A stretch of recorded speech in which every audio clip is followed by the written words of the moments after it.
Sa loob ng marangyang bulwagan ng Alcaraz Mansion, umaalingaw-ngaw ang tugtog ng orkestra habang nagtitipon ng mga bisita sa ilalim ng kristal na chandelier. Ika-75 kaarawan ni Don Julio Alcaraz at wala nang mas ingrande pa sa selebrasyong ito. Ito ang gabi kung kailan balak niyang ihayag ang tunay na tagapagmana ng kanyang 200 milyong pisong kumpanya. Habang palapit na si Don Julio sa entablado, dahan-dahang inilabas ni Manuel ang pulbos at itinapon sa baso ng Don. Saglit lang na itinago sa lilim ng mesa. Walang nakapansin o akala niya. Dahil nakita yon ni Lira, tumayo si Don Julio sa entablado. Inangat ang baso at ngumingiting nagsimula. Ngayong gabing ito, sasabihin ko sana kung sino ang karapat-dapat. Ngunit hindi niya na natapos ang pangungusap. Sa gitna ng katahimikan, nang iniangat ni Doña Celia ang baso at uminom ng mariin. 1 minuto lang lumipas bago unti-unti siyang nanginig, namutla at bumagsak sa marmol na sahig. Habang mabilis na nilalapitan ng mga bisita si Doña Celia, hindi agad nakagalaw si Don Julio. Nanlaki ang mga mata niya nang mapansin ang basong nahulog mula sa kamay ni Doña Celia. Ang basong dapat ay sa kanya. Bago ka pa lang sa channel neto, ibang kwento ni Ate Jane, istorya mo, ikwento ko. Huwag kalimutang pindutin ang notification bell at subscribe button.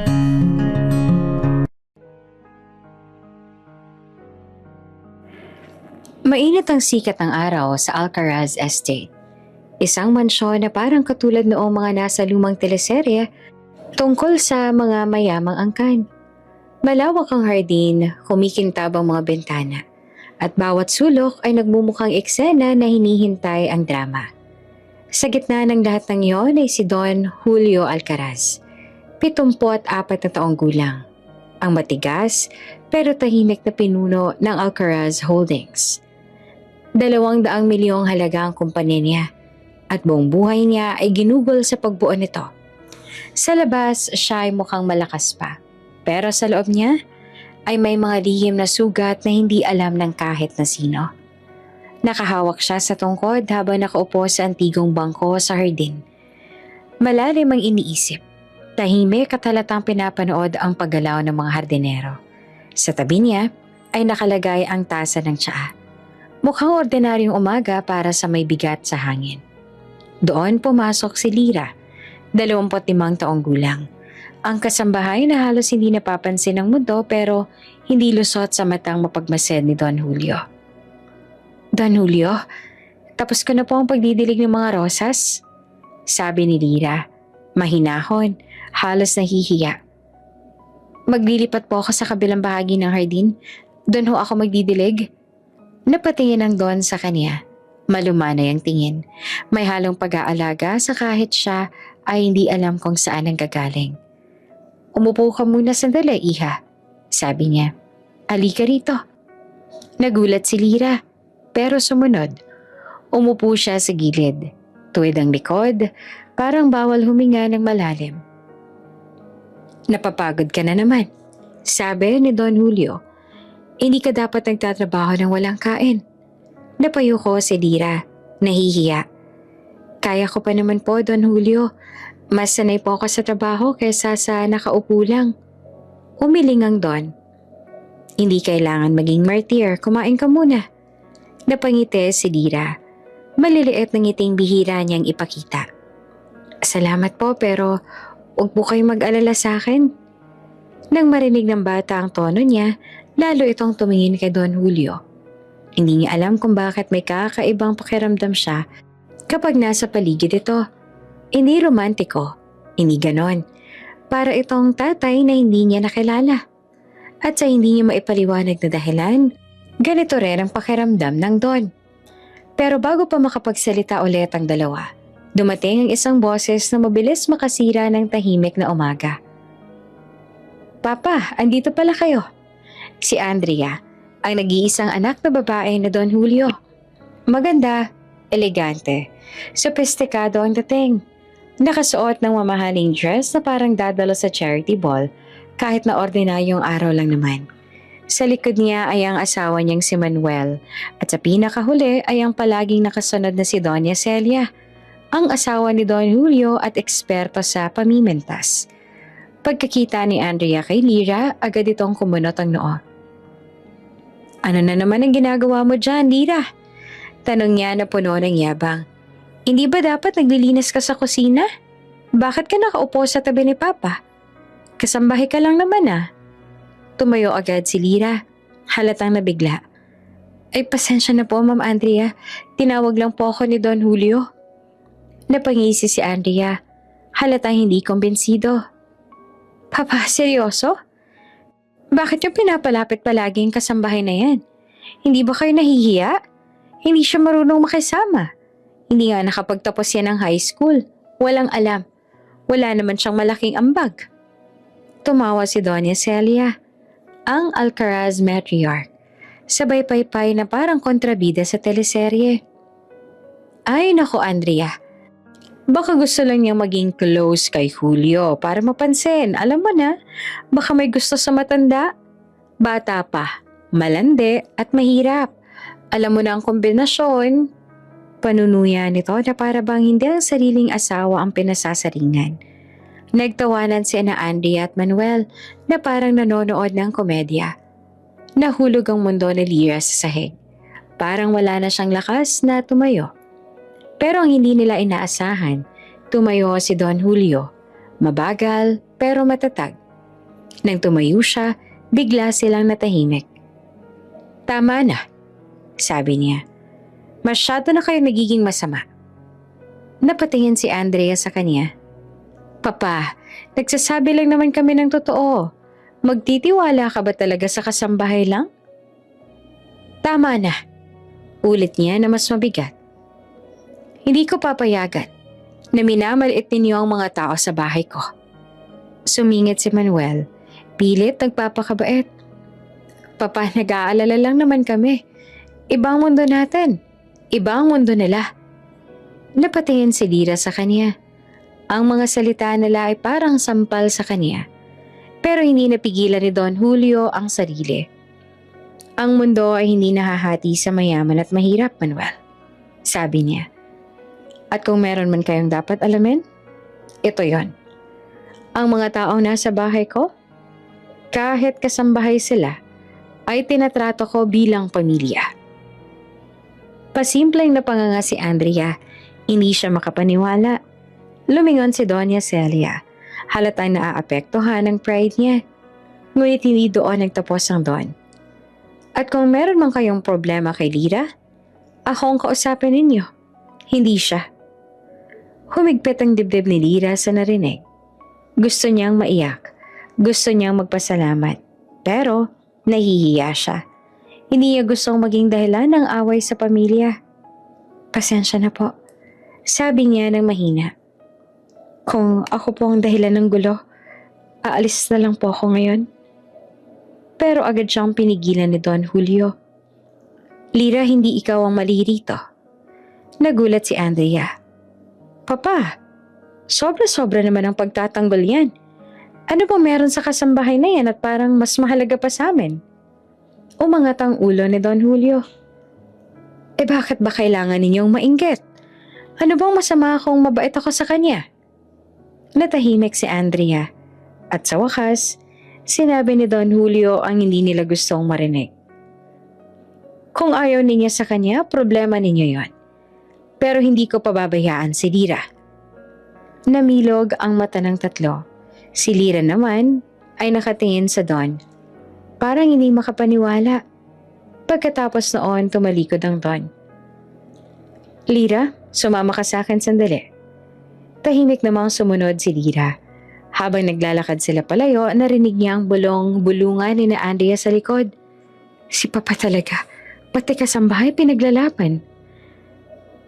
"Sabihin mo nga sa akin na walang planong masama yung Lyra sa kanya. Bata pa, clingy, nakakaduda. At baka ginagamit ang Papa para umangat." Bawat salita ay parang kutsilyong tumutuso kay Lyra.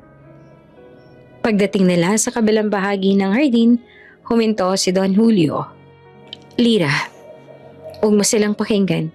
Hindi ka masamang tao, hindi ka mapanggamit, at hindi kita pababayaan. Napakagat labi si Lira. Pinipigilan ang luha. Don Julio, hindi ko po alam kung bakit ganito ang trato nila sa akin. Hindi ko naman po sila sinasaktan. Nagtatrabaho lang naman po ako. Pero ang bilis po nilang manghusga. Tao lang sila, sabi ni Don Julio. At minsan masakit silang magsalita. Pero ikaw, Lira, mabuti kang bata. Nakikita ako ayan. Unti-unting tumulo ang luha ni Lira. Hindi niya mapigilan. Pasensya na po, sabi niya. Hindi po ako dapat umiiyak. Hayaan mo, sabi ng Don. Nandito ako. At sa unang pagkakataon sa matagal na panahon, hindi na kinaya ni Lira.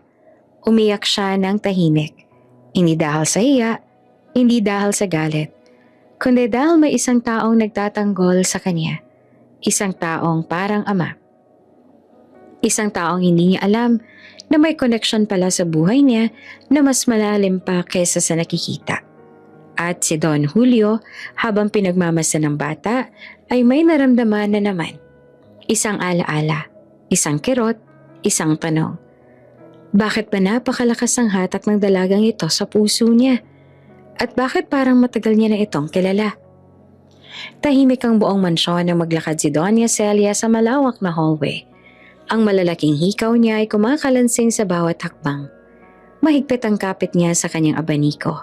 Nakataas ang baba at tila bawat paghinga ay may kasamang puot na matagal nang nakatago sa dibdib.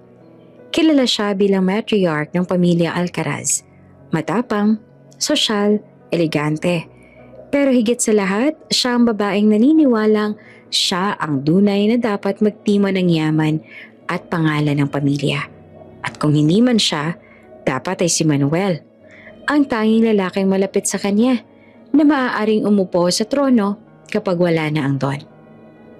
Pumasok si Doña Celia sa malawak na dining hall kung saan naghahain ang mga kasambahay ng almusal. Walang naglakas ng loob na mag-ingay. Tila bawat tao ay nagtitipid ng paghinga. Sa gitna ng bulwagan ay nakaupo si Andrea, ang nag-iisa niyang anak na babae. Nakayuko ito, hawak ang cellphone at parang may iniisip. Hindi naman nagustuhan ni Doña Celia ang ayos nito. Lumapit siya. Pinagmasdan niya ang anak mula ulo hanggang paa. Andrea, malamig na tawag niya. Ganyan ka na naman umupo. Para kang squatter. Nakakairita kang tignan. Napakunot ang noon ni Andrea. Bahagyang ngumiti pero halatang pilit. Ma, maaga pa. Kakagising ko lang. Cut me some slack, please. Alam kong kakagising mo lang, kitang-kita sa ayos mo. Sagot ni Doña Celia. Hindi ka malang nag-effort ayusin ang sarili mo? Ikaw pa naman ang asawa ni Manuel. Hindi ka ba nahihiya sa ugali mo na yan? Napayo ko si Andrea. Ma, kumakain lang naman ako. Hindi pa tapos ang Doña. Kung hindi dahil kay Manuel, hindi ka magkakaroon ng matinong buhay. Bulala si Doña Celia. Buti na lang talaga na pangasawa mo siya. Kung hindi, ewan ko na lang. Sa tingin mo may lalaki pang gugustuhin ng isang babaeng tamad mag-isip? You have no direction in life, Andrea. Manigas ang katawan ni Andrea. Sanay na siya sa ganitong salita mula sa ina. Pero hindi pa rin ito dumadali sa puso niya. Ma, huwag mo naman ako pagsabihan ng ganyan. Mahinang pakiusap niya. Anong wag? Totoo naman. Sagot ni Doña Celia. At saka marahang nag-abaniko na parang siya pa ang pagod sa kaartehan ng anak. Kung hindi ka lang bunso at anak ko, matagal na kitang pinaaral sa ibang bansa para hindi ka nakatanga rito sa mansyon. At gusto mo pang magnegosyo pero wala ka namang talento. Diyos ko, Andrea. Boba ka pero pinilit mong sumabay. Si Andrea ang bunso at nag-iisang anak na babae ni Doña Celia at Don Julio. Ang mga kuya ni Andrea ay may sarili-sarili ng empire at nag-migrate na sa ibang mga bansa.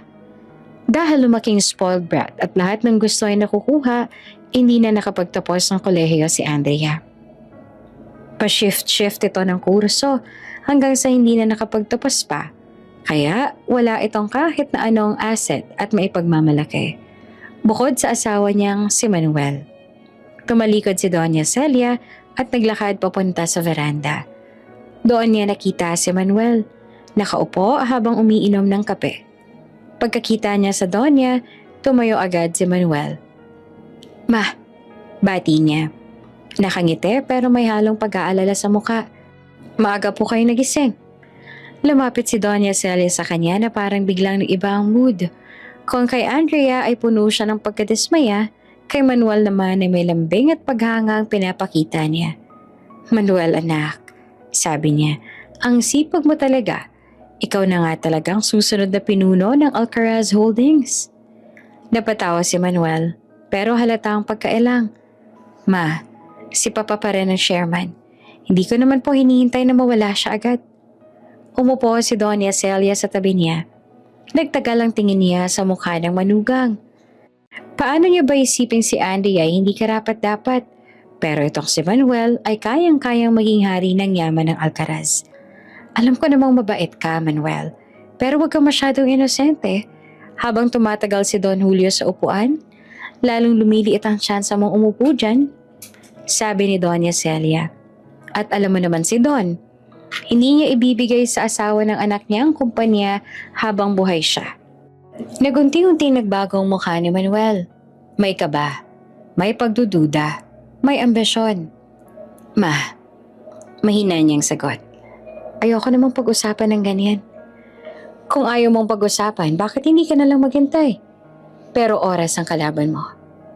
Sagot ni Doña Celia. "Hindi ko sinasabing gumawa ka ng masama. Hindi ko sinasabing tulungan mo ako. Pero Manuel, isipin mo ito. Hindi habang buhay si Don. At kapag wala na siya, ikaw ang kailangan ng kumpanyang ito. Hindi ang anak niyang wala naman dito. Hindi rin ang anak kong si Andrea na hindi malang makapagluto ng maayos." Tinapik ni Doña Celia ang balikat niya. "Ipaglalaban kita, Manuel. Pero kailangan mo rin kumilos." Napapuntong hininga si Manuel. Hindi alam kung matatakot ba o maeengganyo. Ang totoo, matagal niya nang iniisip kung paano siya mag-iiwan ng marka sa Alcaraz Holdings. Palagi niya nakikita ang kumpanya bilang susi sa malaking pangarap niya, sa mas malaking kapangyarihan. At lagi siyang tinutulak ni Doña Celia papunta sa isang direksyong hindi niya alam kung tama o delikado. Ang totoo, kaya galit na galit si Doña Celia kay Don Julio ay dahil sa pakikipagrelasyon nito sa isang babae matagal na panahon na ang nakakalipas. Si Doña Celia naman ang pinili ng Don. Pero hindi na napatawad ni Doña Celia si Don Julio mula noon. "Magtitiwala ka ba sa kanya habang buhay?" tanong ni Doña Celia. "Manuel, matanda na si Don. Lahat ng aksyon niya dapat mo nang bantayan. Hindi mo alam kung kanino niya ipagkakatiwala ang kumpanya. Ni hindi nga nilalapit sa iyo ang mga papeles ngayon. Ramdam mo ba yon? Ramdam mo bang may tinatago siya?" "Ma, hindi ko alam," sagot ni Manuel. "Mag-isip ka," sagot ni Doña Celia. "Kapag nagkagulot hindi napunta sa iyo ang posisyon, ikaw rin ang talo." Umiling si Manuel. Lumapit pa si Doña Celia, bumulong sa tenga. "Anak, hindi tayo dapat matalo." Sa loob ng kusina, halos hindi naman makahinga si Lira sa narinig. Hindi niya intensyon na makinig pero hindi niya rin alam kung paano iiwasan iyon. Dahan-dahan siyang napaatras. Baka bigla siyang mabisto. Pero bago pa siya makaalis, kumalabog ang pinto at pumasok si Doña Celia. Nanlaki ang mga mata ni Lira. "Ano to?" tanong ni Doña Celia at matalim ang tingin. "Kanina ka pa ba nakikinig sa usapan namin?" Umatras si Lira. Ramdam ang mabilis sa tibok ng puso. Hindi po, madam. Dumaan lang po ako." "Huwag mo akong gawing tanga," sagot ni Doña Celia. "Mukha ka pang inosente, pero hindi ka manhid. Sigurado akong narinig mo ang pinag-uusapan namin." "Ma'am, hindi ko po sinasadya. Hindi ko naman po iniintindi," sabi ni Lira na halos pabulong. Tinapunan siya ni Doña Celia ng tingin na para bang siya ay isang maliit na insekto. Tingnan mo ang sarili mo. Mahirap. Walang pinag-aralan. At parang napakalakas pa ng loob mo para makialam sa pamilyang to. Nangilid ang luha sa mata ni Lyra. Pero pinigilan niya ang sariling umiyak. Pasensya na po, ma'am. Lalong nagtaas ang kilay si Doña Celia. Kaya binabantayan kita. Baka sinasadya mong gamitin ang pagiging mabait mo para lapitan si Don Julio. Naririnig ko ang bulungan ng mga tao dito. Baka raw nilalandi mo ang Don. Baka raw gusto mong manipulahin siya. Parang napaso si Lyra sa salitang yon. Hindi siya makapaniwala na kaya siyang akusahan ni Doña Celia ng ganoon. Hindi po totoo yun, sagot ni Lyra. Para ko na pong ama si Don Julio. Napatawa si Doña Celia. Isang malamig at nakakatakot na tawa. Ama? Huwag kang mag-ilusyon. Hindi ka niya anak. Hindi ka niya pamilya. At walang kahit anong dahilan para mahalin ka niya na parang tunay na dugo. Pero sa isang iglap, nagdaan si Don Julio sa likod nila. Narinig niya ang huling linya, ngunit hindi niya naintindihan ang buong pinag-uusapan. Bakit umiiyak ang bata? Tanong ni Don Julio kay Doña Celia. Nagsisinungaling ang dalagang yan. Sagot ni Doña Celia agad. Nakikinig sa usapan na hindi niya dapat pinakikinggan. Lumapit si Don Julio kay Lyra.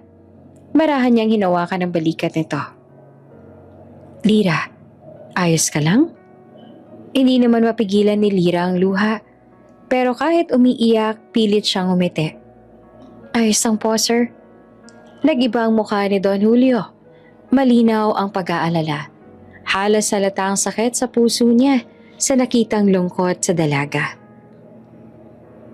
Doña Celia, sabi niya, huwag mong sisihin ang bata kung wala naman siyang ginagawang mali. Nanigas ang mukha ni Doña Celia. At ako po ang masama ngayon. Hindi naman natin kailangang maging ganitong kainit ang ulo sa mga empleyado. Sagot ni Don Julio. Si Lyra na ang pinakamatagal dito. Masipag at matapat. Sana naman bigyan mo siya ng respeto. Tumitig si Doña Celia sa asawa. Malamig, matagal. Para bang libong salita ang nakabaon sa paningin niya. Nakakalimot ka na. Bulong niya. Masyado kang mabait sa mga taong hindi dapat kaawaan. Lumakad si Doña Celia palayo nang walang salitang iniwan. Ang tunog ng takong niya ay parang kulog sa sahig, tanda ng galit na kumukulo. Naiwan sina Don Julio at Lyra sa gitna ng kusina. Pasensya na po, sir. Mahinang sabi ni Lyra, pinupunasan ng luha. Iha? Sabi ni Don Julio. Hindi yan na malayang lumalabas sa mga salitang yon. Wala kang dapat ipag-sorry. Minsan lang talaga masyadong mataas ang pride ng asawa ko. Nagtinginan silang dalawa. Si Lyra ay nagulat. Si Don Julio naman ay parang biglang napaisip kung bakit niya nasabi ang salitang yon. At sa sandaling iyon, may kakaibang katahimikang bumalot sa paligid. Isang tanong ang tila gumagapang sa hangin. Bakit ganon ang pag-aalaga ni Don Julio kay Lyra? Ano ba talagang koneksyon nila na hindi nila alam? At sa labas ng kusina, nakatayo si Doña Celia sa may pintuan. Hindi nila alam na naroon siya. At ang mata niya ay puno ng mas malalim, mas madilim na galit na hindi niya kayang itago. Parang biglang nadagdagan ng apoy sa loob ng puso niya. Lalong nabuo ang plano niya. Kapag wala na ang Don, matatapos ang lahat ng paghihirap niya. At si Manuel ang uupo sa trono. Hindi niya hahayaang hadlangan iyon ng kahit na sino. Kahit ni Lyra, kahit ng sariling asawa, kahit ng nakaraan. Isang umaga, tahimik ang Alcaraz Estate. Ang mga hardin ay puno ng hamog. Ang bulaklak ay nakatingin sa sinag ng araw. Sa loob ng mansyon, abala si Don Julio sa kanyang opisina. Nakaupo sa likod ng malawak na desk. Nakatuon sa mga dokumento at papel na tila may malalim na kahulugan para sa kanyang ika-75 kaarawan. Hindi pa tapos ang mga plano niya. May mga dokumento siyang binabalikan at sinusuri. Tila bawat letra ay may nakatagong lihim. Ang mga mata niya ay tumalima sa bawat linya. Iniisip kung sino bang karapat-dapat sa kanyang imperyo. Sa gitna ng katahimikan, may kumatok sa pinto. "Don Julio, may bisita po," sabi ng kasambahay. Tumingin si Don Julio at bahagyang napalingon. "Sino?" "Si Joaquin po, ang inaanak po ninyo, kay Don Martin sa kumpare ninyo na namatay na," sagot ng kasambahay. "Nagpunta po siya para makipagkita at magpakilala?" Napahinto si Don Julio. Puno ng alaala ang mga mata niya. Ang matalik niyang kaibigan na ngayon ay wala na. Iniwan ng isang anak na lalaki na lumaki na halos mag-isa. Ang isa sa kanyang mga obligasyon bilang kaibigan ay ang tulungan si Joaquin. At ngayon ay dumating na ang pagkakataon. Lumapit siya sa pintuan at pinasok si Joaquin. Matangkad, matipuno, may malalim na mata at maayos na kilos. Parang pinagsama-sama ang dignidad ng isang batang lalaki at ang karisma ng isang lalaking handa nang harapin ang mundo. "Joaquin," mahinahong bati ni Don Julio. "Lumaki ka na. Halika, umupo ka." "Salamat po, Ninong Julio," sagot naman ni Joaquin.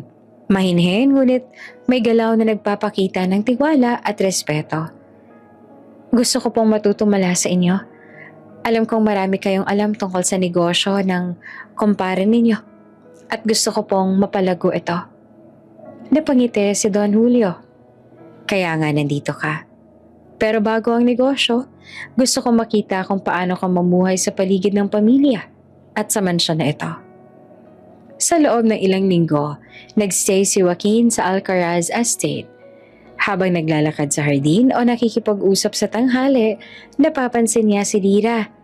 Ang kasambahay na tahimik, ngunit palaging may ngiti at mahinahong kilos. Kahit simple ang damit niya at payat, may kakaibang aura siya na nagpapakalma sa paligid. Sa isang araw habang nag-aayos ng mga halaman, napansin ni Joaquin ang paraan ng pagkilos ni Lira. "Napakabilis ng iyong kamay," sabi niya na halos pabulong, habang pinagmamasdan ng dalaga. "Para kang, di ko alam. Parang natural na maayos ang lahat." Napalingon si Lira, bahagyang namula. "Salamat po. Sanay po ako sa gawaing to." Lumapit si Joaquin. "Pwede ba kitang turuan ng paraan kung paano mas mapapadali ang pagtatanim?" Ngumiti si Lira. "Opo, pero baka mas mabuti po kung ako magturo sa inyo sa simpleng paraan." Natawa si Joaquin. Ang simpleng tawa niya ay kumakalabit sa puso ni Lira. Isang damdamin na hindi niya maipaliwanag.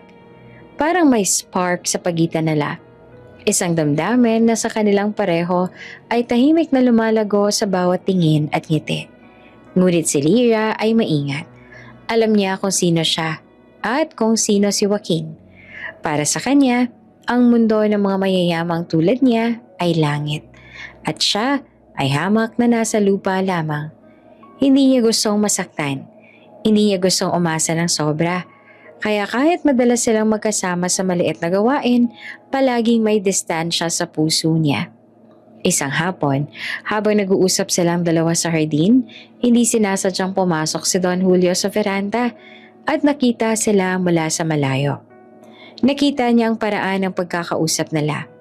Ang tahimik na kilig sa mata ni Joaquin, ang pag-aalangan ni Lira sa bawat sagot. Nanlaki ang mga mata ni Don Julio. Bahagyang nanginginig ang kamay. Para bang may lumang alaalang bumabalot sa kanya. Isang damdaming hindi niya inaasahang maramdaman sa tuwing nakikita si Lira. "Napakabait ng batang yan," bulong niya sa sarili. "Kakaiba." Hindi niya alam kung bakit. Ngunit may bahagyang kirot sa dibdib niya, isang halo ng pagtatanggol at pagkabahala. Samantala sa loob naman ng mansyon, patuloy ang Doña Celia sa kanyang mga plano. Nakaupo siya sa kanyang lamesa, nakatingin kay Manuel na nagbabasa ng mga dokumento. "Manuel?" Mahina niyang bulong. May halong lambing at pagkumpas. "Kailangan mong maging mas malapit pa kay Don Julio. Hindi sapat na basta asawa ka lang ng anak ko. Kailangang maramdaman niya ang presensya mo, ang dedikasyon mo." Napatingin si Manuel, medyo nag-aalangan. "Ma, pero po si Joaquin po inaanak niya." Parang mas malalim ang koneksyon niya roon. Anak ba naman ng kumpare niya? Ngumiti si Celia, malamig at panatag. Alam ko yon. Kaya nga kailangan mong pagtuunan ng pansin. Sa huli, ikaw pa rin ang karapat-dapat at hindi si Joaquin. Inaanak lang naman siya. Samantalang ikaw, asawa ka ng anak ko. At ikaw ang lalaki na dapat tumanggap ng kumpanyang ito. Kapag napansin mo ang mga galaw ni Julio, gagamitin mo yon. Hindi naman makapagsalita si Manuel. Ramdam niya ang pressure. Ang don niya ay maingat ngunit may tsak na plano. Bawat salita niya ay parang gabay at banta ng sabay. Habang nag-uusap sila sa kabilang silid, si Andrea ay naglalakad at nakakita kay Lyra at Joaquin sa veranda. Hindi niya maiwasan ang pagsulyap at ramdam ang kakaibang kerot sa dibdib niya. Si Papa talaga, bulong niya sa sarili. Noong nandito ang mga kuya, lahat ng atensyon nasa kanila. Ngayon naman na kay Joaquin. Curse ba na naging babaeng anak ako? Aren't I supposed to be special? Ang galit, selos at insecurity ni Andrea ay pumuno sa kanyang katawan. Napansin niya na kahit hindi niya maintindihan, may bagay sa pagitan ni Joaquin at Lyra na nagpapainit sa puso ng ama niya. Ngunit si Lyra ay tahimik. Hindi siya nagpapakita ng emosyon. Kahit na alam niyang pinag-uusapan siya sa likod ng kanyang mga mata. Alam niya kung sino siya at ano ang lugar niya sa mundong ito. Samantala si Don Julio naman bumalik sa opisina. Nakaupo, muling bumalik sa mga dokumento. Muli niyang binuklat ang mga papeles tungkol sa kanyang mga tagapagmana.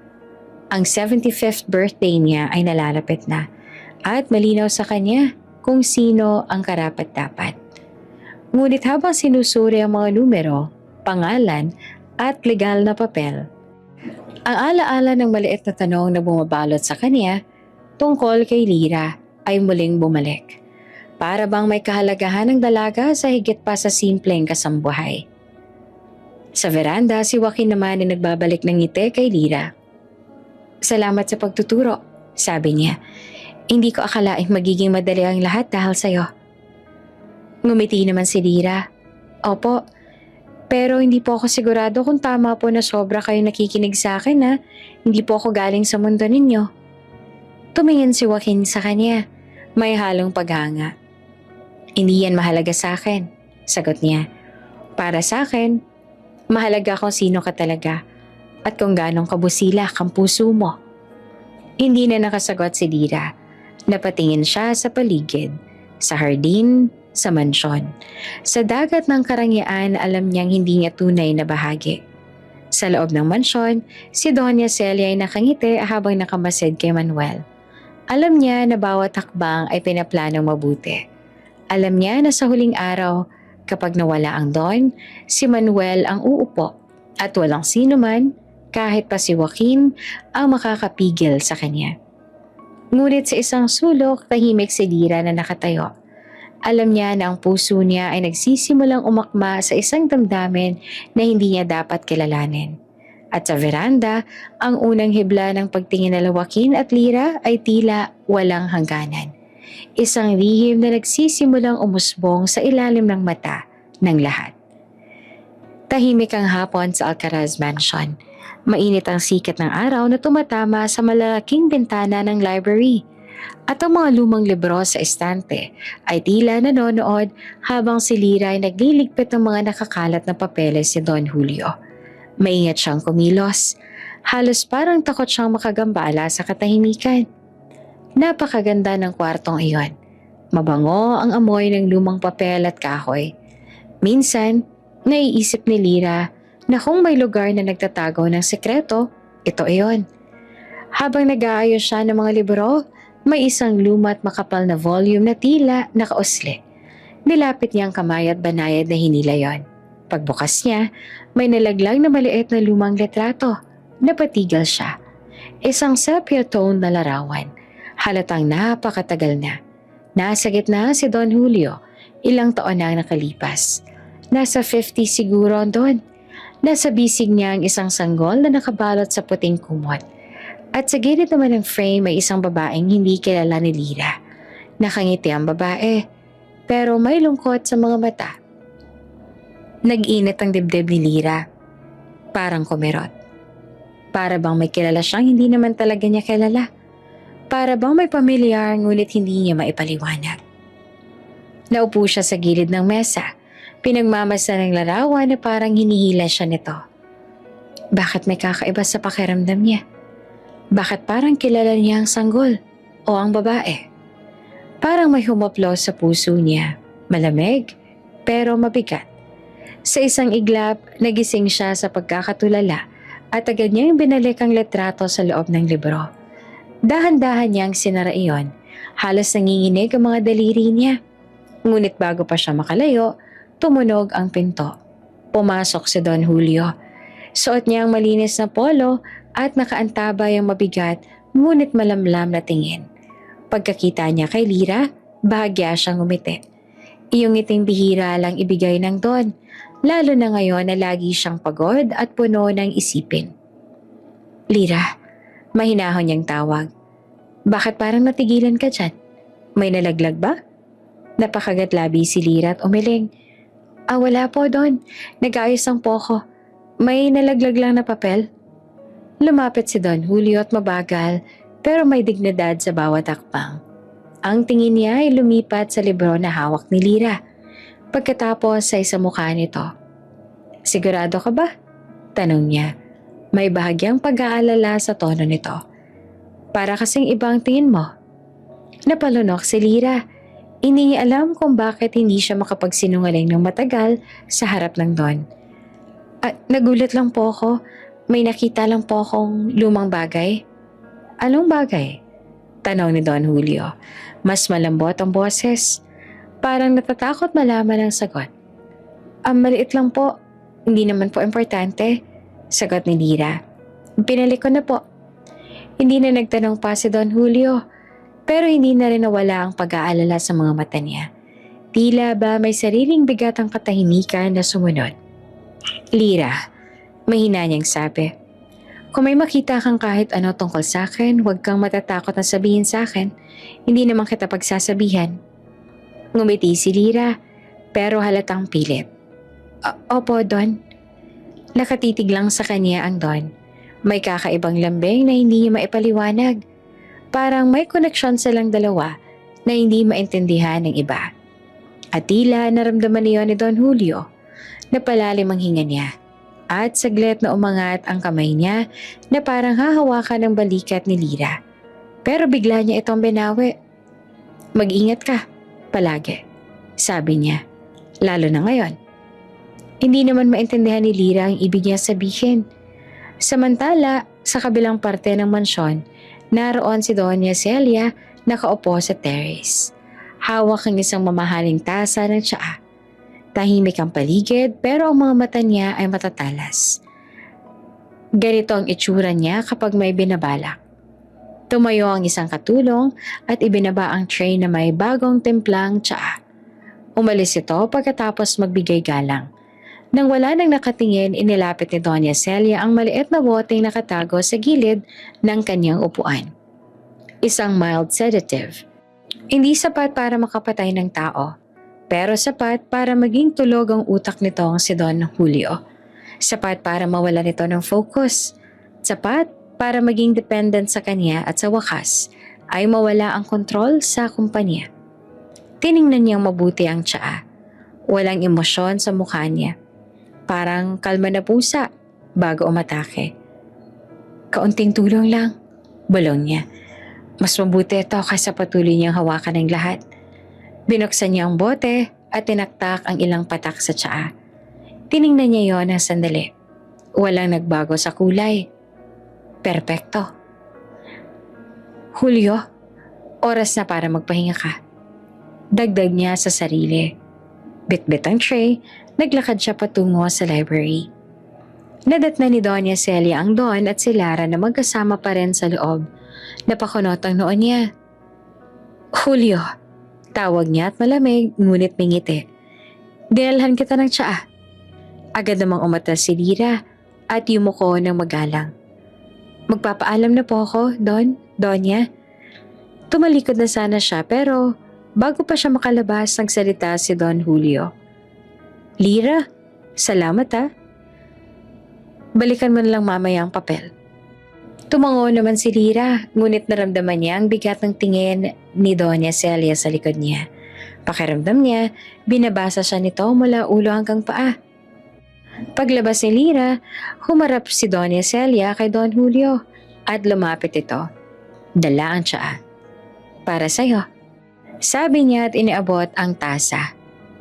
Galing sa paborito mong dahon. Ngunit bago pa maabot ni Don Julio ang tasa, bumalik si Lira. Hinihingal siya at halatang nagmamadali. Don, nakalimutan ko po itong folder. At saka nga po pala, may pinatimpla na po akong bagong tsaa sa kusina. Sabi ko kay Manang yung usual na gusto ninyo. Mas sariwa daw po iyon. Tumingin si Doña Celia. Nanigas ang paa. Ano na naman ang pakikialam mo? Malamig yung tanong. Ang nag-aalala lang po ako. Sagot ni Lira, mahinahon. Mukhang hindi ko po nagustuhan ni Don Julio ang lasa ng huli kaya nagpagawa na po ako. Napatingin si Don Julio sa tasa mula kay Celia at pagkatapos ay kay Lira. Kitang-kita ang pagkalito at pag-aalala sa mukha niya. Lira, sabi ni Don Julio, pakidala nga rito ang pinatimpla mong tsaa. Napilitan si Doña Celia na ibaba ang tasa niyang may sedative. Siya ay ngumiti pero puno iyon ng galit na tinatago. Sige, kunin mo na, sabi niya kay Lira sa malamig na tono. Pag-alis ni Lira, hindi na nakapagpigil si Doña Celia. Bakit mo naman siya hinahayaan na maging ganyan kalapit sa'yo? Aniya. Hindi ba halata? That girl is becoming too comfortable. At kung ano-ano nang inuuna niya. Napailing si Don Julio. Celia, hayaan mo na si Lira. Mabait na bata yun. Mabait o manipulator? Sagot ni Celia. Mga ganyang bata, Julio, ginagamit ang awa para umangat. Hindi ka na natuto. Tahimik si Don Julio, ngunit halatang napagod siya. Pagbalik ni Lira, dala niya na ang bagong timplang tsaa. Amoy pa lang ay malayong mas mabango kesa sa isa. Kinuha ito ni Don Julio at ngumiti. Salamat, Lira.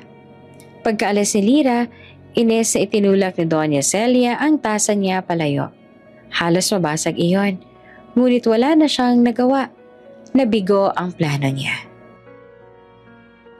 Galit na galit si Doña Celia sa kwarto nila.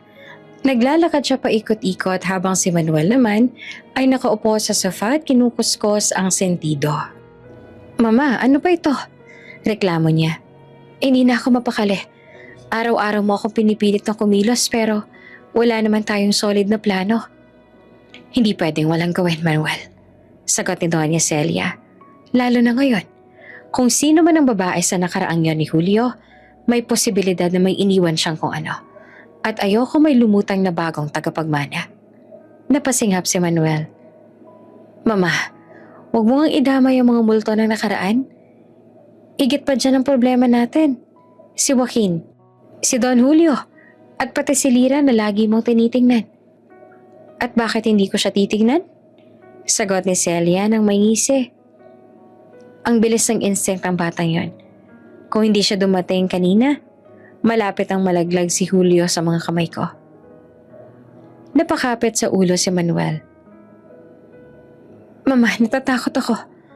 Lumapit si Doña Celia at hinawakan ng balikat na to. Manuel, mahinahon niyang sabi, kailangan mong tandaan. Ikaw ang karapat dapat na pumalit. Hindi si Joaquin kung ayaw ng ibang mga anak ko. Pwes, dapat sa'yo mapunta. Ikaw, dahil kailangan ng kumpanya ang isang lalaking kayang tumindig. Nabalunok si Manuel. Paano ko malaman yung mga ginagawa natin? O hindi ka kikilos? Sagot ni Celia. Mawawala sa atin ang lahat. Maagang araw sa Alcaraz Estate. Ngunit mabigat ang hangin. Walang tumatawa. Walang nag-uusap ng malakas. Parang bawat tao sa mansyon ay nakakaramdam ng isang bagay na hindi nila maipaliwanag. Sa loob ng opisina ni Don Julio Alcaraz, nakaupo ang Don sa likod ng malaking mesa na gawa sa Nara. Nakaharap sa kanya si Attorney Velasco, ang pinakamatagal ng abogado ng pamilya. Ang mga papeles ng will ay nakaayos sa ibabaw ng mesa. Parang naghihintay ng hatol na magbabago sa kinabukasan ng lahat. Don Julio, panimula ng abogado. Mahina pero malinaw ang boses. Tapos na ang lahat ng perma. Ang bagong habilin ay kompleto na. Pero kailangan ko kayong bigyan ng isang huling paalala. Tumingin ang Don sa abogado. Mabigat ang mga mata pero matatag. Maganda kayo, Don. Kapag nalaman nila nakasulat dito, magwawala sila. Hindi nila tatanggapin. Lalo na ang asawa at anak ninyo. Hindi naman kumurap si Don Julio. Hindi na ako magtataka. Sagot niya. Sanay na akong hindi nila gusto ang mga desisyon ko. Huminga ng malalim ang abogado bago nagpatuloy. Kung ganito ang magiging hatian ng mana, Don Julio, hindi magugustuhan ni Doña Celia at lalo na si Andrea. Sigurado ho ba kayo rito? Wala na hong bawian ito. Napatingin si Don Julio sa bintana. Tila may binabalik ang alaala.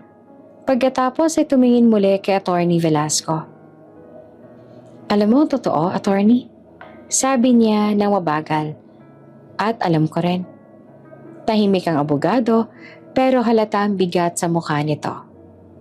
Kung ang tinutukoy ninyo ay ang tungkol kay... Dahan-dahan niyang sinabi.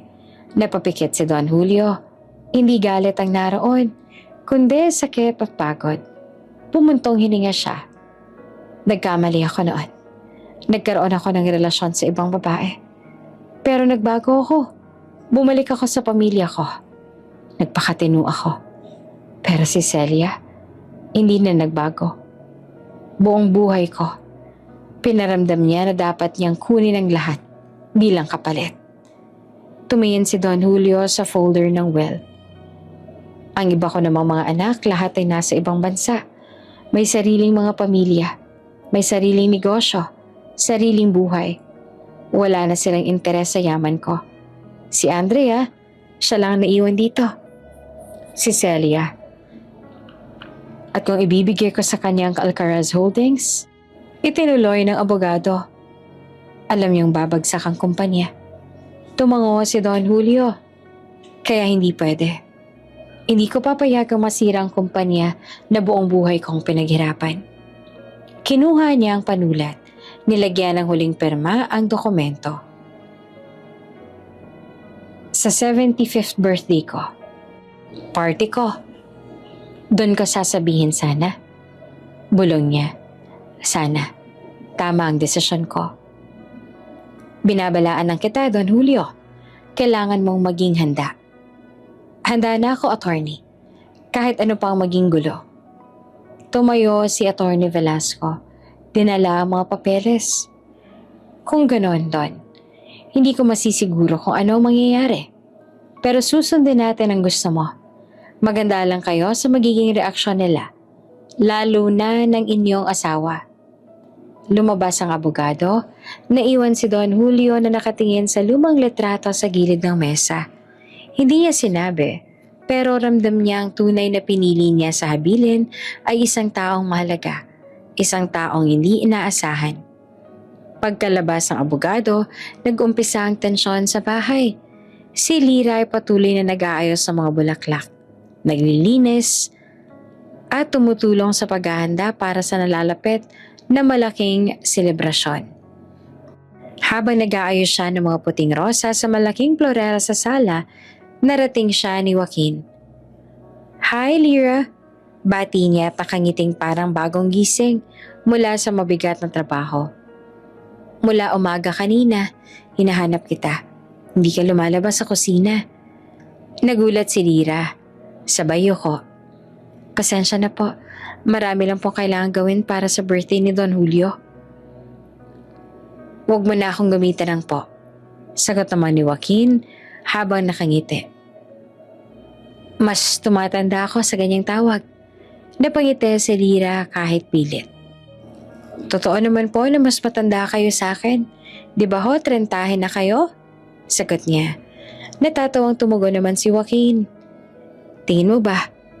Gusto kong tanggapin yon? Biro pa niya. Sabay tawa nilang dalawa. Ngunit hindi nagtagal ang sandali dahil biglang sumulpot si Andrea. Nakakimono pa pero nakataas ang kilay. Joaquin? Sabi niya. Kanina pa kita hinahanap pa. Dito ka lang pala nakikipagkwentuhan. Umatras agad si Lyra. Pasensya na po, Ma'am Andrea. Aalis na po ako.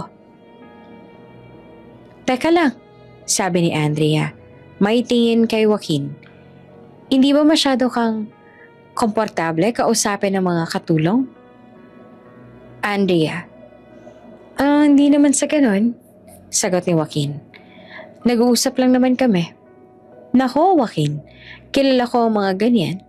Sagot ni Andrea. Mabait sa harap. Pero kapag umasa, ayaw mo yun ha? Yung iba pa naman ngayon ay masyadong feeling. Akala mo, belong. Napatigil si Lyra pero hindi nagsalita. Namula si Joaquin na parang halatang pikon. Andrea, grabe ka naman magsalita. Ako pa talaga ang grabe? Sagot ni Andrea. Hindi ako nagsasabi ng totoo rito. Hindi na nagtagal si Lyra. Umalis siya, dala ang tray. Tahimik pero halatang nasaktan. Samantala, sa sariling kwarto ni Doña Celia, nakaupo siya sa harap ng dresser. Hawak ang isang maliit na kahon. Binuksan niya ito at lumitaw ang isang maliit na vial na may malinaw na likido. Ma. Tawag ni Manuel na pumasok na may kaba sa mukha. Ano po yan? Tumingin si Doña Celia na parang ina na nawala ng pasensya sa magulang. Pero matalim ang mata. Ito ang siguradong paraan. Sagot niya.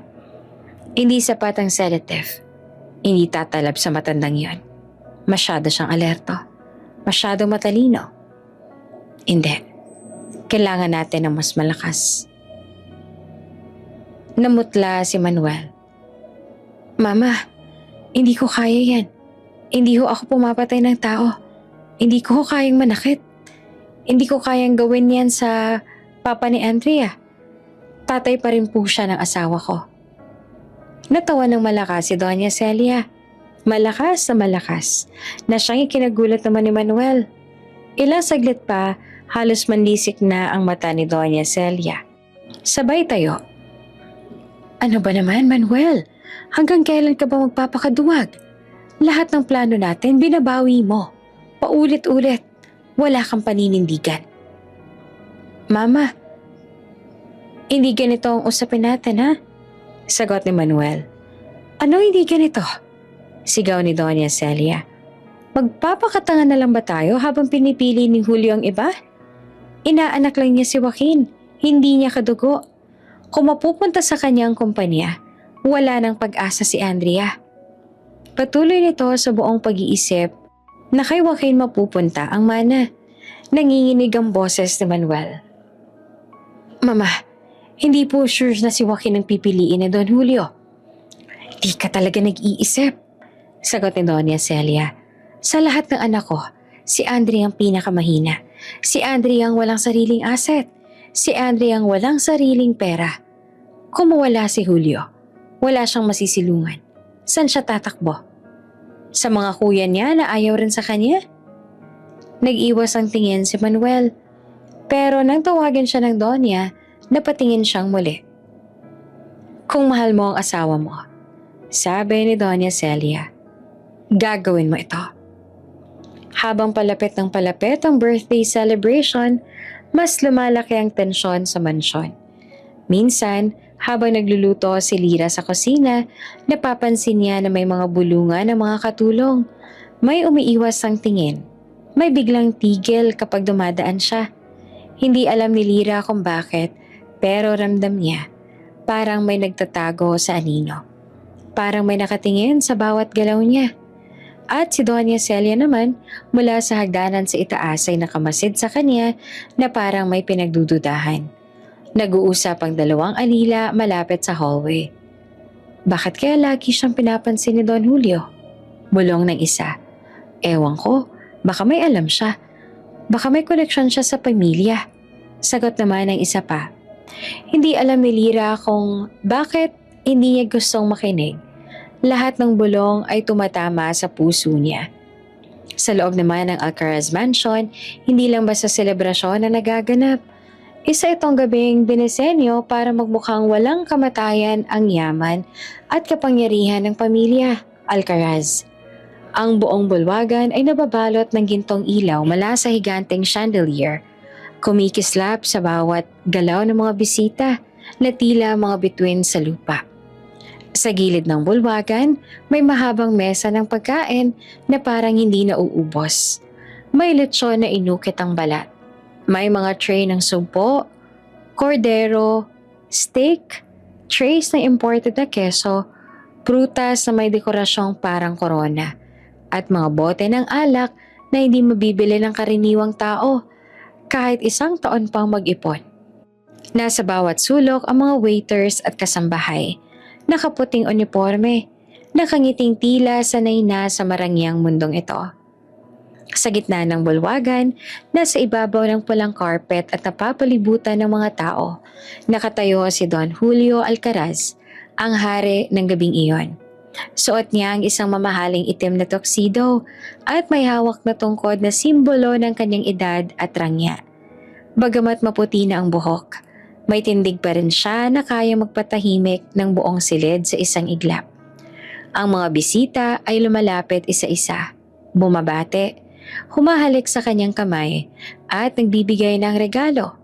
Puro papuri ang sinasabi nila. Pero halata sa mga mata ng ilan na hindi lamang respeto ang dala nila.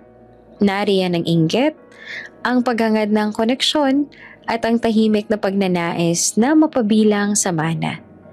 Habang abalang-abala ang lahat, walang napapansin na may isang babaeng palihim na nakatingin sa Don mula sa mesa ng alak. Si Doña Celia. Pulang-pula ang gown niya. Sobrang eleganteng tignan. Ngunit ang ngiti ay may tabang. Parang may pinanghahawakan na lihim na galit. Kanina pa siyang tahimik. Pero ang mga mata niya ay gumagalaw. Pinagmamasdan ng lahat. Tila leon na naghihintay ng tamang sandali. Samantala si Lyra naman ay umiikot sa mga mesa. Dala ang tray ng mga inumin.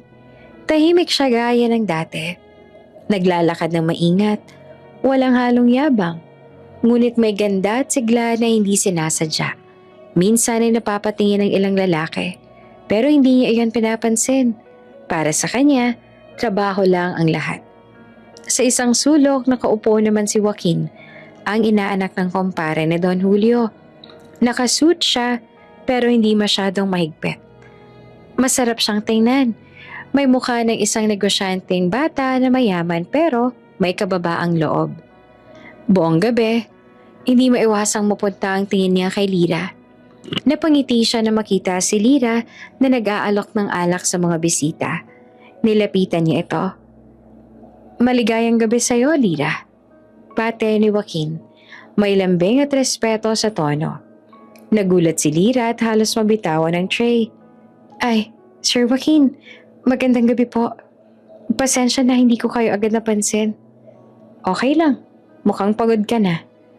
Kanina ka pa paikot-ikot. Ngumiti si Lyra, pero may halong hiya. At trabaho lang po, sir. Paulit-ulit tayo. Sabi ko nga, Joaquin na lang. Hindi mo na ako kailangang tawagin na sir o gumamit pa ng po sa akin. Umiling si Lyra. Hindi po ako pwede sa ganon, sir. Alam niyo naman ang kasambahay lang ako rito. Napatawa ng mahina si Joaquin. Sige, di kita pipilitin. Sandaling bumaba ang titig niya kay Lyra. May lambot na paghanga na hindi maikuble. Pero bago pa magtagal ang sandali, may dumating na bagong bisita. At kinakailangan lumayo si Joaquin. Naiwan si Lyra na sinusubukang pigilan ng pagbilis ng tibok ng puso. Habang patuloy ang sayawan at inuman, may kakaibang pakiramdam si Lyra. Parang may malamig na hangin na dumaan sa batok niya. Hindi niya alam kung bakit, pero parang may mangyayaring hindi maganda.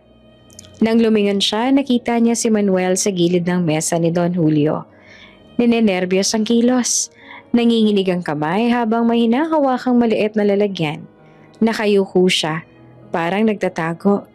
Hindi maipaliwanag ni Lyra kung bakit, pero napalapit siya. Nakita niya mismo. Si Manuel binubuksan ng maliit na lalagyan. Isang pulbos, puting pulbos, at dahan-dahang tinapon sa baso ni Don Julio. Halos tumigil ang mundo sa paningin ni Lyra. Nalaglag ang hininga niya. Parang nanglamig ang buong katawan.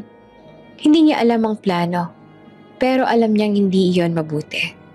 Hinanap niya ang mata ng iba, pero walang nakakakita. Nasa entablado ang atensyon ng lahat. Tumatawa si Don Julio habang kinakausap ang mga bisita. Walang kamalay-malay. At si Doña Celia naman, sa hindi kalayuan ay nakatingin kay Manuel. Isang tingin na may kumpiyansa. Parang sigurado siyang tama ang gagawin ng manugang niya. Habang papalapit si Don Julio sa mesa para kunin ang baso niya, mabilis na nag-isip si Lyra. Hindi siya pwedeng maghintay. Hindi siya pwedeng manahimik. Mabilis siyang nakalapit sa mesa, nagkunwaring inayos sa mga baso. Pero ang totoo ay hinawakan niya agad ang baso ng Don at mariing inilipat sa tray niya. Sa isang mabilis at tahimik na galaw, pinalitan niya ito ng ibang baso. Hindi niya alam kung bakit niya ginawa iyon. Hindi niya alam kung bakit handa siyang isugal ang trabaho niya, ang buhay niya. Ang alam lang niya, hindi siya pwedeng tumingin na lang at manahimik. Habang hawak-hawak niya ang tray, ramdam niya ang lakas ng kabog ng dibdib niya. Hindi niya napansin na sa kabilang banda, si Don Julio ay nakatingin pala. Napakaliit na segundo, pero nakita niya ang pagmamadali ni Lyra. At parang may malamig na tanong na lumitaw sa ulo niya. Tinawag ni Don Julio ang buong atensyon ng sala. Umakyat siya sa entablado. Tahimik ang lahat. Tumigil maging ang musika. Lahat ay naghihintay. Ngayong gabing ito, wika ni Don Julio, may mabigat na tinig. Nais kong ipaalam ang isang mahalagang bagay. Matagal ko na itong pinag-iisipan at oras na siguro para malaman ng lahat. Habang abala ang lahat sa pakikinig sa speech ni Don Julio, si Doña Celia naman ay lumapit sa mesa at basta na lamang dumampot ng baso. Magsispeech si Julio. Who cares about what the old man says? Mama, pagtawag ni Andrea. Tipsy ka na. I think Papa's about to reveal kung kanino niya ibibigay ang mana. Hayaan mo ko. Para naman masimulan ng gabi ng may sigla. Sabi niya, sabay inom ng laman ng baso. Isang lagok lang, isang minuto. Parang unti-unti nang nanghina ang kamay ni Doña Celia. Bumagal ang galaw ng matatapang niyang mata. Napalitan ng kalituhan, na para bang may hindi siya maintindihan.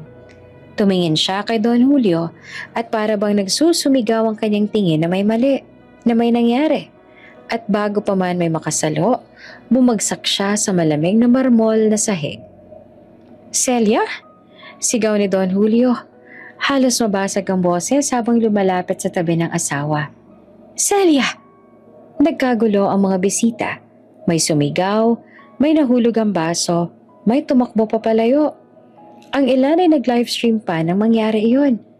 Kumalat ang kaguluhan na parang apoy. Si Lyra nung lalamig ang katawan. Nakapako ang tingin sa basong nahulog mula sa kamay ng Donya. Ang basong dapat ay para kay Don Julio. At sa isang iglap, napatingin siya kay Manuel. Si Manuel ay putlang-putla, nanginginig, parang mawawala ng malay. Napatingin din siya kay Doña Celia at bumalik ang tingin kay Lyra. Parang alam ni Lyra ang ginawa niya. Sa gitna ng lahat, ramdam ni Lyra ang tingin ni Joaquin sa kanya. Nag-aalala, naguguluhan, pero hindi niya magawang lumapit dahil abala ang buong pamilya. Lumapit ang mga paramedic at isinakay si Doña Celia sa stretcher. Habang papasok sa ambulansya, narinig ang tinig ng emergency respondent. Mukhang nalasa ng pasyente. Tumigil ang puso ni Don Julio sandali. At bago sumara ang pinto, nagniningning ang mata niya sa isang katotohanang bigla niyang naunawaan. Ang basong dapat sana'y nasa kamay niya. Lira, bulong ni Don Julio at hindi makapaniwala. Parang biglang nag-iba ang lahat. At ang gabi yon, na dapat sana'y pagdiriwang, ay naging pagsisimula ng isang paglalantad ng matagal na nakatagong katotohanan. Sa kabilang sulok nakatayo si Andrea, nakamasid sa bawat galaw ni Lira. Ang babae ay tahimik, nakatayo sa gilid ng bulwagan. Hawak ang tray na kanina niyang dala sa gabi ng birthday. Lira, bulong ni Andrea, halatang galit at selos. Ano bang ginagawa mo sa baso ni Mama? Bakit parang may kakaiba kang kinikilos? Si Lira naman ay natigilan, napatingin sa baba. Di alam kung anong sasabihin. Hindi ko po ginawa. Sagot niya na mahina at halos pabulong. Ngunit si Andrea hindi mapigil ang galit. Huwag mo akong pinagloloko. Papatayin mo si Mama tapos sa'yo papasa ang kumpanya? Papatayin mo ang papa para sa'yo ang kapakinabangan? Paano mo nagawa yan, Lira? Lumingon si Joaquin. Galit ngunit kalmado. Tumayo sa pagitan ng dalawa. Andrea, tigilan mo na. Wala siyang ginawa. Huwag mo siyang sisisihin na hindi mo alam ang buong kwento. Joaquin, huwag kang makialam. Di mo alam. Sigaw ni Andrea na halos umiiyak na sa galit. Kung si Papa lang nakikinig sa kanya, ikaw din dyan papasukin. Si Lira tahimik na nakatingin sa sahig at halos hindi na makagalaw. Ang puso niya ay mabilis na tumibok, puno ng pagod, takot at kalituhan. Hindi niya maipaliwanag sa sarili kung bakit siya nandito. Bakit siya nasali sa gulo na hindi niya lubos na unawaan. Matapos ang kaunting tensyon, dinala si Lira sa tabi ni Don Julio. Tahimik siyang humarap sa kanya. Ang mata ng Don ay malalim at mapanuri. Parang nakikita niya ang bawat lihim sa puso ng babae. Lira, mahina ngunit malinaw ang boses ng Don. Salamat. Hindi ko alam kung paano na kung hindi mo ginawa yun.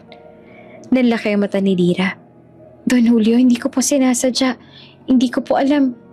Huminga si Don Julio ng malalim. Nakatingin sa kanya ang matagal bago tumigil sa paghinga sandali. Sino ka ba talaga? Tanong niya at may halong pagtataka at pangamba. Di ko lubos na nauunawaan. Bakit ganito ang ginagawa niyo para sa akin? Napailing si Lira. Ang dami ng tanong sa kanyang sarili. Ang dami niyang hindi alam tungkol sa sarili niya. Ang dami ng bagay na matagal nang nakatago sa puso niya. Hindi ko po alam, Don Julio. Hindi ko rin po maintindihan. Si Joaquin ay mabilis na lumapit. Wala siyang ginawang masama. Ninong, naniniwala ako sa kanya. Lagi ko nakikita ang kabutihan sa kanyang puso. Ngunit bago pa man magtagal, naramdaman nila ang bigat ng bagong pangyayari. May malakas na tunog sa pinto. Pulis! Sigaw ng isang boses. 2 pulis ang pumasok. May hawak na notebook at badge. We received a call. Ang tawag po ay tungkol sa may kinasasangkutan ng insidente sa party. Kailangan naming magsagawa ng paunang investigasyon. Sabi ng isa. Nagulat ang lahat. Ang tensyon ay mas lumakas. At ang bawat mata ay nakatingin kay Lira. Lira, ano nangyari? Sigaw ni Andrea na halos umiiyak. Papatayin mo ba si Papa? Papatayin mo ba si Mama? Si Lira hindi makapagsalita. Ang kanyang puso ay mabilis na tumitibok. Ang katawan niya ay nanginginig. Hindi niya maintindihan ang biglang pagbago ng lahat sa kanya. Lira, kailangan kang sumama sa amin. Sabi ng pulis. May mga dokumento at CCTV footage na kailangan naming suriin. Walang ibig sabihin ito sa iyong pagkakasala, ngunit kailangan ng iyong kooperasyon. Napatingin si Don Julio. Ang kanyang mata ay hindi mapakali. Alam niya sa loob ng sarili niya na hindi ganong uri ng tao si Lira. Ngunit ang ebidensya ay nagsimula na mapabaluktot sa lahat ng katotohanan. Magpakahinahon ka, Lira. Bulong ni Joaquin habang hawak ang braso niya. Hindi ka nag-iisa. Alam natin ang totoo. Habang nilalabas ng pulis ang CCTV footage, nagulat ang lahat. Nakita sa screen ang eksaktong galaw ni Lira na nagpalit ng baso. Ngunit walang nakitang anumang senyales na siya ang naglagay ng pulbo sa baso ni Don Julio. Ang footage ay puro galaw lamang. Ang tanong ay, sapat na ba yon para hatulan siya? Dagdag pa rito, may isang file na nakuha mula sa kwarto ni Lira. Ang dokumento ay nagpapakita ng papel na nakasulat na ang Alcaraz Holdings ay ibibigay sa kanya. Iyon ang announcement na gagawin ni Don Julio sa gabi ng birthday party. Halos sabay sabing naisip ng ibang tao, paano pwedeng si Lirang papatay sa Don Julio kung siya rin naman ang makakatanggap ng mana? Papa, paano niyo nagawa yun? Sigaw ni Andrea, napapalapit na sa ama. Paano mo pwedeng ibigay ang kumpanya sa kanya? Papatayin niya si mama tapos sa kanya mo ipapasa ang lahat? Si Don Julio ay tumango. Tahimik ngunit may maliwanag na pangunawa. Hindi ganon ang tao na yon, Andrea. Huwag mong husgahan ang hindi mo alam ang kanyang puso. Si Andrea ay napahinto. Parang nakaramdam ng kulang sa kanyang pangunawa. Ngunit galit pa rin at puno ng emosyon. Sa huli, si Lira ay dinala sa presinto para sa pansamantalang investigasyon. Hindi siya pinatawan ng akusasyon ng pagpatay, ngunit wala ring ganap na ebidensya na siya ay inosente sa lahat ng suspetsya. Ang CCTV ay nagpakita lamang ng galaw niya na nagpalit ng baso, na siyang nagdulot ng pagkakalito sa mga pulis at sa pamilya. Si Joaquin ay hindi iniwan si Lira. Patuloy na nagtatanggol sa kanya, sumasabay sa kanya sa presinto. Pinipilit niyang ipaliwanag sa pulis ang kabutihan at integridad ng babae. Si Don Julio naman sa kabila ng sakit at pangamba ay nananatili sa tabi ng kanyang asawa sa ospital. Ramdam ang bigat ng sitwasyon. Ngunit may paninindigan sa mata. Alam niyang hindi magagawa ni Lira ang karumal-dumal na krimen na iniugnay sa kanya. Ang gabi na dapat sana ay puno ng kasiyahan, yaman at karangyaan ay nauwi sa pangamba, hindi pagkakaintindihan at pagtataksil. Ngunit sa puso ni Don Julio may malinaw na paninindigan. May isang tao na dapat paniwalaan at iyon ay si Lira. Ang silid ng pulis at ospital ay tahimik ngunit mabigat sa tensyon. Ang mga tauhan ay abala sa pagsisiyasat at pagsusuri sa mga gamit ni Doña Celia. Habang binubuksan nila ang kahon, ang mga pulis ay napatingin sa bawat lalagyan, bawat bote, bawat papel na mahahalagang detalye ng buhay ni Celia. Nang buksan nila ang isa sa mga maliliit na lalagyan, namutla silang lahat. Sir, may nakita kami. Wika ng isang pulis. Hawak ang maliit na vial na may natitirang likido. Ito po ang katulad ng ginamit sa insidente. Tahimik si Don Julio.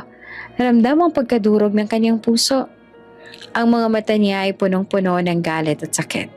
Hindi siya makapaniwala.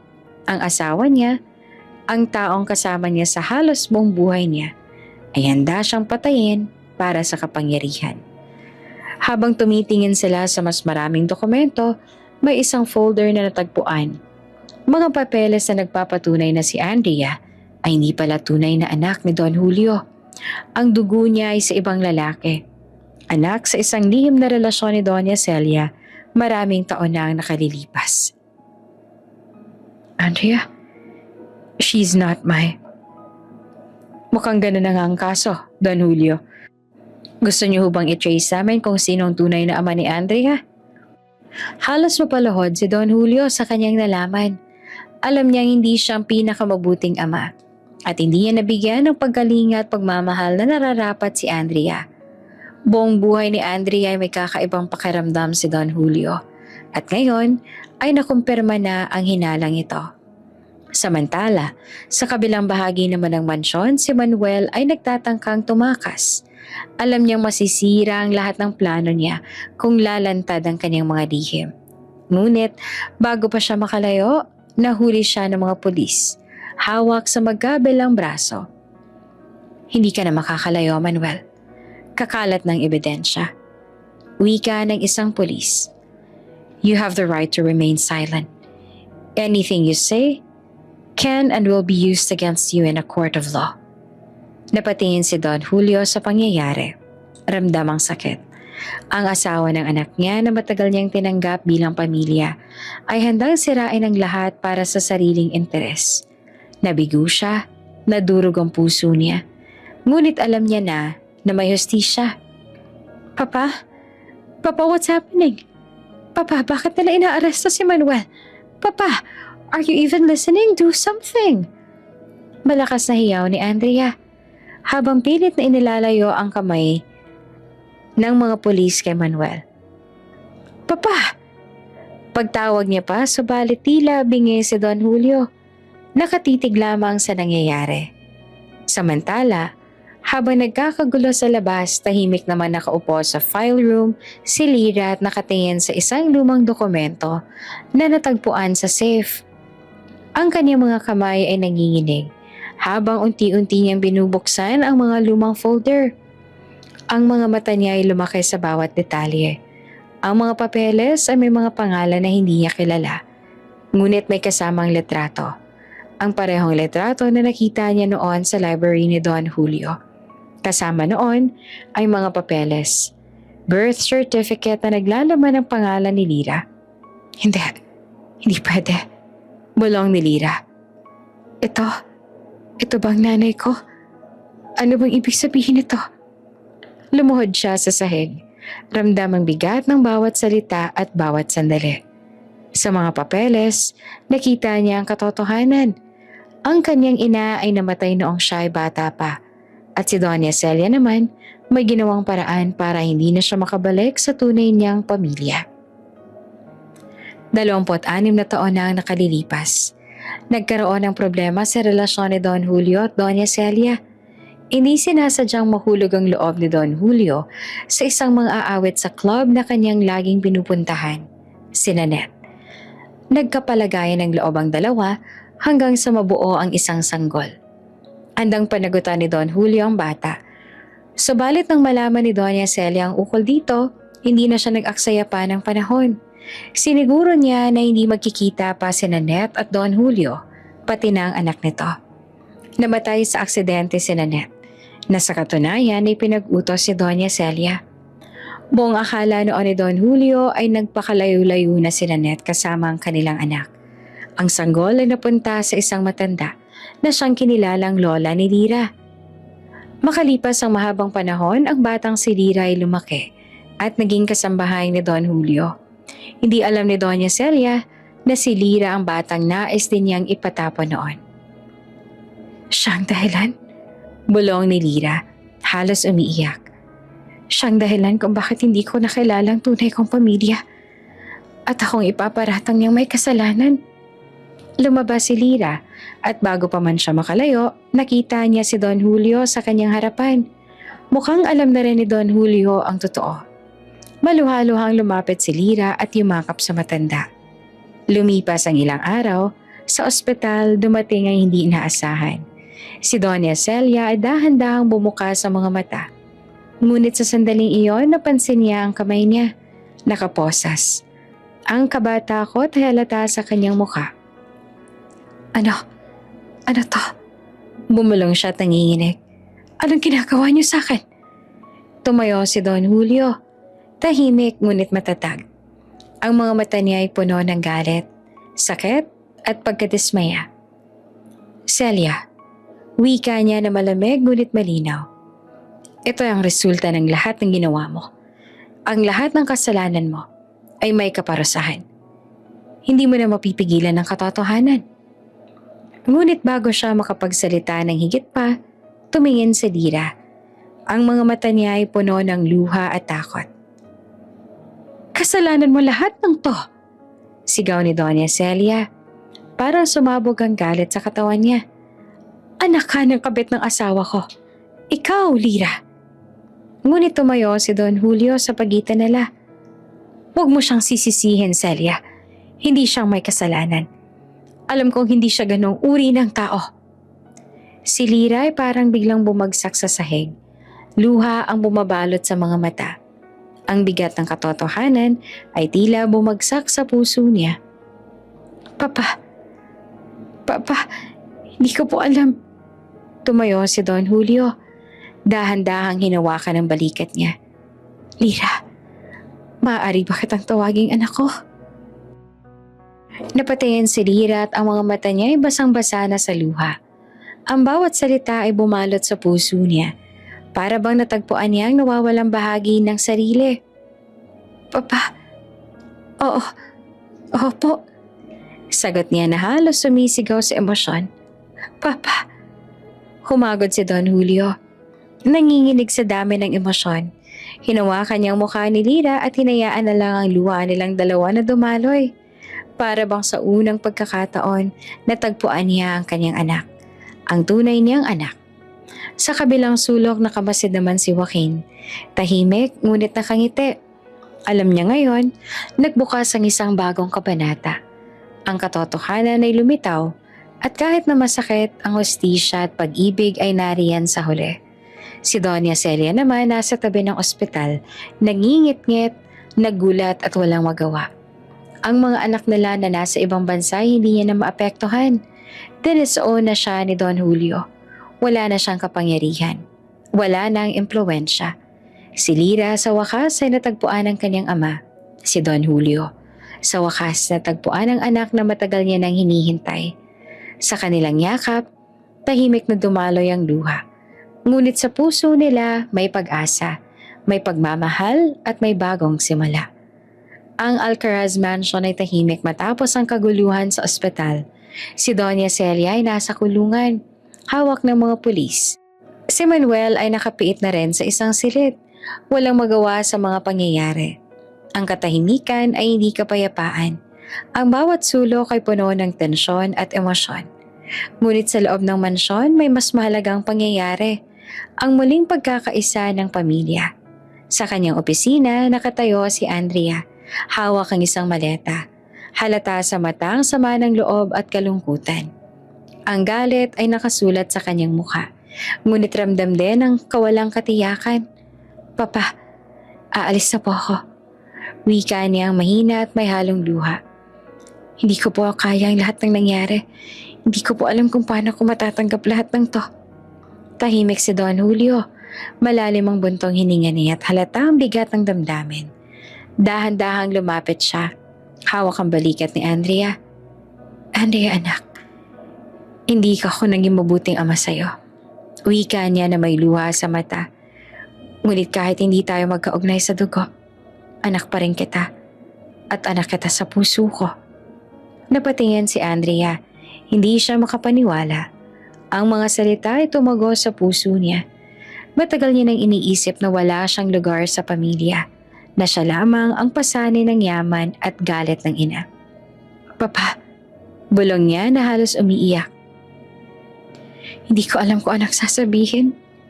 Walang sasabihin anak. Ang mahalaga ay tanggapin mo na mahal kita at nariyan ako para sa'yo. Napalunok si Andrea. Ramdam ang init sa dibdib. Ang galit at selos ay unti-unting napapalitan ng pag-unawa. Kahit may kirot, ramdam niya na may pagmamahal sa piling ng kanyang ama. Sa kabilang silid, si Lira naman ay tahimik, nakaupo, nanlulumong mga pangyayari. Hindi niya pa rin maunawaan kung paano nagbago ang lahat sa iilang sandali. Si Andrea, matapos ang pakikipag-usap kay Don Julio, lumapit kay Lira. Ang mga mata niya ay puno ng emosyon, halo ng selos, galit at bagong pagkakaunawa. Hindi ko naisip na mabait ka pala, Lira. Wika ni Andrea, dahan-dahan. Sa totoo lang nung una, hindi ko kayang tanggapin na ikaw ang tunay na anak ni Papa. At kapatid kita. Ngumiti si Lira ng tahimik. Hindi ko po kayo pinipilit, Madam Andrea. Naiintindihan ko po kayo. Basta po alam ko na wala akong intensyon na saktan ng pamilya. Huminga si Andrea ng malalim. At sa unang pagkakataon, nakaramdam siya ng kapayapaan sa tabi ni Lira. Unti-unti ang selos at galit ay napapalitan ng pag-unawa. Kung ganon, siguro'y pwede natin subukang magsimula ulit. Bulong ni Andrea, may maliit na ngiti. Bilang magkapatid, ngumiti si Lira ng tahimik at sa sandaling iyon parang bumuo ang isang bagong simula. Sa Grand Hall muling nagtipon si Don Julio, si Lira at si Andrea. Ang mga tauhan, katulong at bisita ay nakatayo sa paligid, naghihintay sa kanyang sasabihin. Tumayo si Don Julio sa gitna. Ang mga mata niya ay nakatingin sa mga tao. Tumigil ang musika at ang katahimikan ay mas malalim kesa dati. Ngayong araw na to, wika niya na matatag ngunit puno ng damdamin. May isang bagay akong naisipaalam sa lahat. Isang lihim na matagal ko nang pinanatili. Ngunit ngayon, panahon na para malaman ninyo ang katotohanan. Huminga siya ng malalim at tiningnan si Lyra. Si Lyra ay anak ko at mula ngayon, hayaan ninyong ipahayag ko sa lahat, sa harap ng pamilya at sa harap ng mga taong mahal natin, na ikaw ang aking anak. Ang tunay kong anak. Napahinto ang bawat isa sa paghinga. Ang mga mata ng mga bisita ay nagulat. Ang mga mukha ay nagbago ang ekspresyon. Si Andrea ay napatingin kay Lyra. Ramdam ang halong emosyon sa puso niya. Selos, sorpresa, at unti-unting pagtanggap. Lyra, anak ko. Patuloy ni Don Julio. Ang mundo natin ngayon ay nagbago. Ang lahat ng nangyari ay tunay na ang katotohanan ay lalabas sa tamang panahon. At ngayon, hayaan ninyong tanggapin natin ang bagong kabanata ng Alcaraz Holdings. Sa susunod na araw, isang opisyal na pagpupulong ang tinipon ng board ng kumpanya. Ang balita ay kumalat na si Lyra ang pinangalanang tagapagmana ng Alcaraz Holdings. Ang ilan sa board ay namangha. Ang ilan ay naguluhan. Paano? Ang anak ng kasambahay? Isa sa mga miyembro ang nagtanong. Halata ang pangamba. Ang desisyon ay ginawa ni Don Julio. Si Lyra ang legal at tamang tagapagmana ng kumpanya. Wika ng abogado. Ipinakita ang mga dokumento. Si Lyra ay nakatayo. Nanginginig ang kamay. Ramdam ang bigat ng responsibilidad. Ngunit sa tabi niya si Don Julio ay nakangiti. Hawak ang kanyang kamay. Nagbibigay ng lakas at tiwala. Si Andrea sa simula ay hindi matanggap ang sitwasyon. Ngunit habang nakikita niya ang kabaitan at integridad ni Lyra, ramdam niya na hindi siya nagkulang. Unti-unti natanggap niya na ang kapatid na ito ay isang bahagi ng pamilya na maaaring mahalin at igalang. Lyra, anak ko. Wika ni Don Julio ng dahan-dahan. Malaking responsibilidad ang nasa iyo ngayon. Ngunit alam ko na kaya mo ito. At lagi kang may kasama. Ako at ang buong pamilya. Huminga ng malalim si Lyra. Luha ang bumabalot sa mata niya. Salamat po, Papa. Hindi ko po inaasahan. Hindi ko po alam kung paano ko haharapin lahat. Hindi mo kailangang harapin na mag-isa. Sagot ni Don Julio. Pinapawi ang luha ng anak niya. Anak kita at palagi kitang susuportahan. Sa huling sandali ng araw na yon, ang pamilya Alcaraz ay unti-unting muling nabuo. Ang selos, galit at lihim ay unti-unting naibulalas at napag-usapan.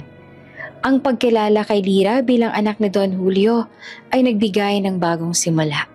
Hindi lamang para sa negosyo, kundi para sa puso ng bawat isa. Si Lyra ay natutunan ng halaga ng pagmamahal, pagtanggap at pagkakaisa. Si Andrea naman ay natutunan na kahit hindi sa dugo, ang pamilya ay higit pa sa lahat. At si Don Julio naman ay muli nakaramdam ng buong pagmamahal sa kanyang pamilya. Ang Alcaraz Holdings ay may bagong heiress. Ngunit mas mahalaga ang puso ng bawat isa ay unti-unting naghilom at nagbuklod. Ang araw ay sumisilip sa Alcaraz Mansion na punong bagong sigla. Ang mga bulaklak sa hardin ay tila mas maliwanag at ang hangin ay may halong saya at pag-asa. Ngunit sa puso ni Joaquin may kaunting lungkot at kalituhan. Ang bagong katotohanan tungkol kay Lyra ay nagpabago sa lahat. Hindi niya maiwasang magtanong sa sarili. Paano niya haharapin ang damdamin niya para sa isang babae na ngayon ay opisyal ng anak ni Don Julio? Habang naglalakad sa tabi ng hardin, nakita niya si Lyra na tahimik na nag-aayos ng ilang mga papeles. Ang mukha niya ay may halong kaba at pagod. Isang gabi pa lang pagmamahala sa kumpanya at ramdam niya na ang bigat ng responsibilidad. Lumapit si Joaquin, dahan-dahan. Tahimik na sinubuybaya ng bawat galaw niya. Lira, tawag niya. May kaunting pag-aatubili. Napalingon naman si Lira at napangiti na mahina. Sir Joaquin, hindi po kita nakitang malapit kanina. Busy po sa opisina. Huminga naman si Joaquin ng malalim. At sa loob ng kanyang puso, naglakas loob na aminin ang nararamdaman. Alam mo, Lira, kahit na ang katotohanan tungkol sa iyo ay nagbago, hindi ito magbabago sa nararamdaman ko. Napatingin si Lira sa mga mata niya, namuo naman ang luha. Joaquin, hindi ko alam kung anong sasabihin. Ang dami kong iniisip. Hindi ko alam kung pwede ako. Pwede tayong maging... Ngumiti si Joaquin at dahan-dahang hinawakan ang kamay niya. Lira, gusto kong subukan. Gusto kong malaman mo na hindi nagbabago ang puso ko. At kung pwede sana, magkausap tayo at magkaintindihan sa lahat ng bagay. Mula sa araw na yon, unti-unting nagsimulang magligawan sina Joaquin at Lira. Hindi ito mabilis, ngunit bawat araw ay puno ng tawanan, mga munting pangangamusta, at mga simpleng sandali na nagiging espesyal. Sa opisina ng Alcaraz Holdings, nagsimula si Lira sa kanyang bagong tungkulin bilang tagapagmana. Bagamat wala siyang gaanong alam sa pamamahala ng malaking kumpanya, determinadong matutunan niya ito. Lira, huwag ka matakot. Tutulungan kita sa lahat. Sabi ni Joaquin habang pinapaliwanag ang ilang financial reports. Salamat, Joaquin. Ang dami ko pang hindi alam. Parang bawat araw ay may bagong problema. Sagot ni Lira. Nangingiti kahit may halong kaba. Hindi mo kailangang harapin mag-isa. Nariyan ako para sa'yo. At kahit mahirap, alam kong kaya natin to. Tugon naman ni Joaquin. Ang bawat araw na magkasama sila sa opisina ay nagiging pagkakataon para lalo silang maging close. Minsan nagkakaroon sila ng mahahabang pag-uusap sa lunch break. Minsan ay nagkakasalubong sa mga meeting at natututo mula sa isa't isa. Unti-unti, ang trabaho at damdamin ay nagtatagpo at ang respeto ay nagiging pagmamahal. Nakamasid si Don Julio sa kanilang dalawa. Tahimik ngunit punong-puno ng tuwa. Ramdam niya ang liwanag sa mukha ni Lira tuwing may ngiti si Joaquin at ramdam niya ang pagpapahalaga at pagmamahal sa bawat galaw. Lira, alam kong mahirap ang lahat ngayon. Ngunit ginagawa mo ito ng buong puso. Ipinagmamalaki kita. Wika ni Don Julio habang hawak ang balikat ng anak. Napangiti si Lira. Dahan-dahan, ramdam niya ang suporta ng ama. Hindi niya inakala na kahit sa gitna ng bagong responsibilidad, may pagmamahal at gabay na palaging nariyan. Isang gabi matapos ang mahabang araw ng pagpupulong, naglakad si Joaquin at Lira sa hardin. Ang buwan ay maliwanag, ang mga bulaklak ay kumikislap sa ilaw, at ang hangin ay malamig ngunit maaliwalas. Lira, simula ni Joaquin. Gusto ko lang malaman mo, hindi mo kailangang matakot sa lahat ng bago. Kasama mo ko sa bawat hakbang. Napatingin si Lira. Ang mga mata niya ay kumikislap sa emosyon. Joaquin, hindi ko alam kung paano ko sasabihin pero salamat. Salamat sa lahat ng ginawa mo. Sa lahat ng sinabi mo. Hinawakan ni Joaquin ang mukha niya ng dahan-dahan at lumapit. Lira, gusto kong malaman mo na mahal kita. At sa ilalim ng buwan, nagtagpo ang kanilang mga labi. Isang halik na puno ng pangako, ng pagmamahal at ng bagong simula. Simula noon nagkaroon na ng bagong balanse sa Alcaraz Holdings. Si Lira kahit baguhan ay natuto na sa pamumuno. Si Joaquin naman ay palaging nasa tabi niya, nagtuturo, nagmamahal at nag-aalaga. Ang bawat desisyon ay pinag-uusapan at pinagtitibay ng kanilang samahan. Si Don Julio ay laging nakamasid. Pinagmamasa ng anak niya na unti-unting nagiging matatag, puno ng determinasyon at malasakit. Ang pagmamahala ni Lira at Joaquin ay nagbibigay saya sa kanya at sa bawat ngiti nila, Ramdam niya na ang lahat ng sakripisyo at luha ay nagkakaroon ng kabuluhan. Si Andrea sa unay nahirapan pa rin tanggapin ang relasyon nila. Ngunit habang nakikita niya ang kabutihan ni Lyra, ang dedikasyon niya sa kumpanya at ang pagmamahal na binibigay sa kanya ni Joaquin, unti-unti rin siyang nagbukas ng puso. Lyra, mukhang okay na ako, wika ni Andrea. Halatang pagpipigil ng luha.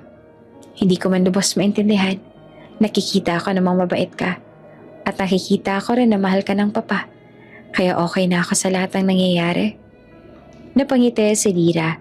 At sa kaunting sandali, nagkaroon sila ng katahimikan at unti-unting pagkakaunawaan bilang magkapatid. Sa board ng kumpanya nagpatuloy ang mga meeting at mga desisyon. Ngunit ramdam ng lahat na may bagong leader sa paligid. Si Lyra, bagamat bago sa mundo ng negosyo, ay pinapahalagahan ang bawat opinyon. Natututo sa bawat takbang at unti-unting kinikilala bilang bagong heiress ng Alcaraz Holdings. Si Joaquin naman ay laging naroroon. Nagbibigay suporta at payo. Sa bawat problema at hamon, magkasama silang humaharap. Lumalakas at nagiging inspirasyon hindi lamang sa kumpanya kundi sa pamilya. At sa huling gabi, sa hardin ng mansyon nakatayo si Lyra at Joaquin sa ilalim ng mga bituin. Hawak ang kamay ng isa't isa. Ramdam ang bawat tibok ng puso. Sa ilalim ng liwanag ng buwan, nagsimula ang bagong kabanata ng Alcaraz family. Puno ng pagmamahalan, pagtitiwala at bagong simula. Ilang buwan na ang lumipas mula nang maganap ang kaguluhan sa Alcaraz Mansion. Ang Alcaraz Holdings ay patuloy na lumalago at ang pangalan ni Lyra ay unti-unting kinikilala bilang matatag at maaasahang pinuno ng kumpanya.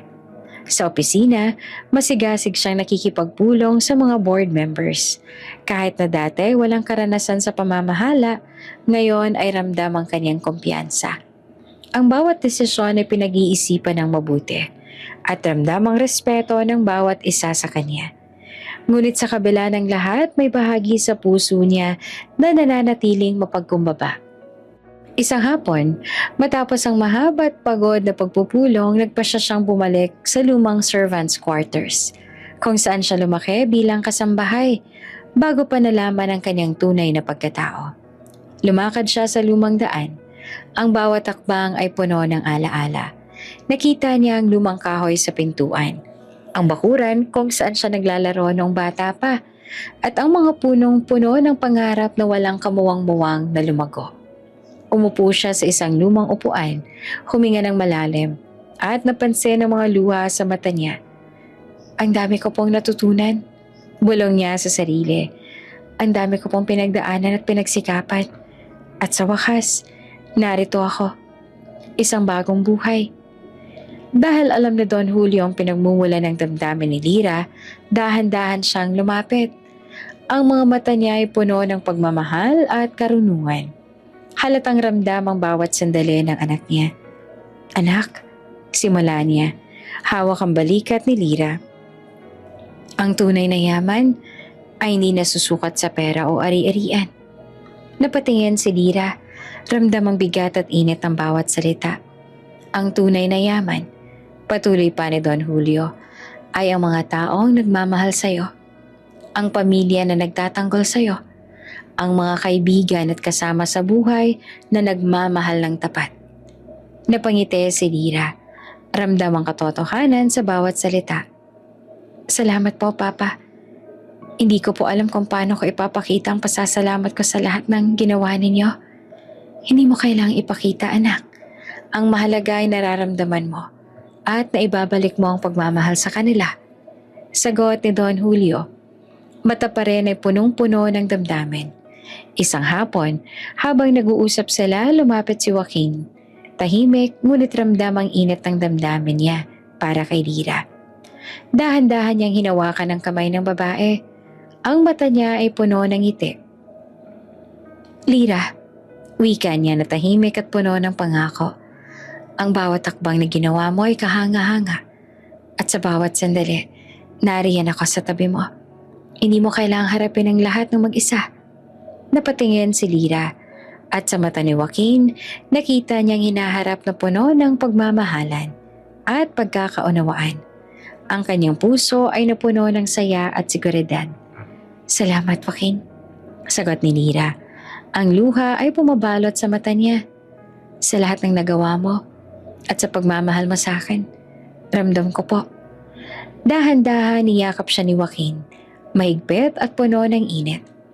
Ang halik ng kamay sa balikat, ang tingin sa mata, ay tila ba nagbibigay ng pangako na hinaharap. Isang buhay na magkasama, puno ng pagmamahalan at pagtitiwala.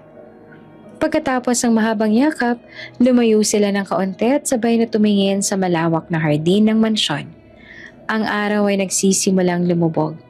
Ang liwanag ay dahan-dahang nagbabago sa gintong kulay at ang hangin ay may halong lamig at pag-asa. Si Lyra ay huminga ng malalim. Ramdam ang bawat hakbang ng buhay na dumaan sa kanya. Mula sa pagiging kasambahay, sa pagkakalantad ng lihim, sa pagiging anak ni Don Julio, hanggang sa pamumuno sa kumpanya. Ang lahat ng ito ay naging daan upang maabot niya ang sandaling ito, puno ng kapayapaan, pagmamahal at tunay na yaman.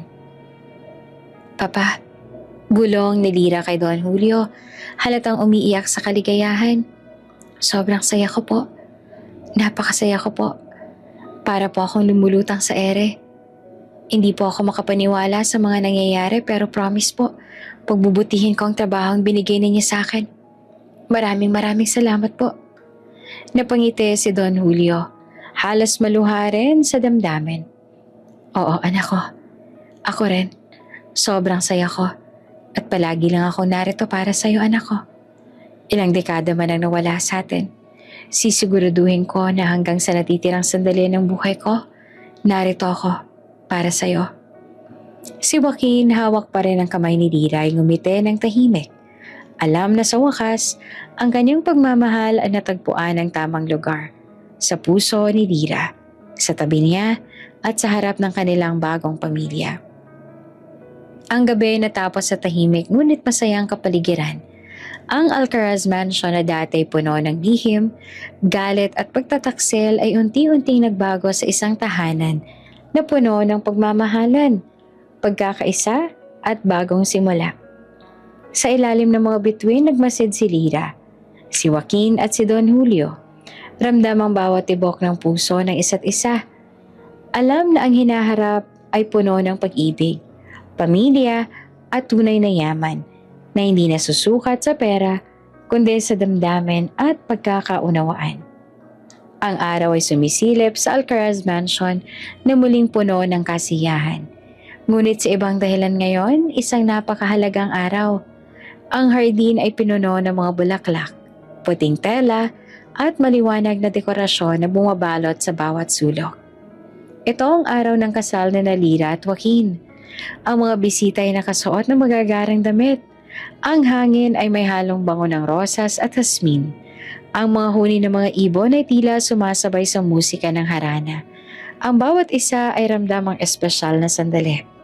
Si Andrea nakasuot ng eleganteng gown. Nakatayo sa tabi ng makeshift altar bilang bridesmaid. Kahit na may halong selos nung una kay Lyra, ramdam niya ang pagbabago sa kanilang relasyon.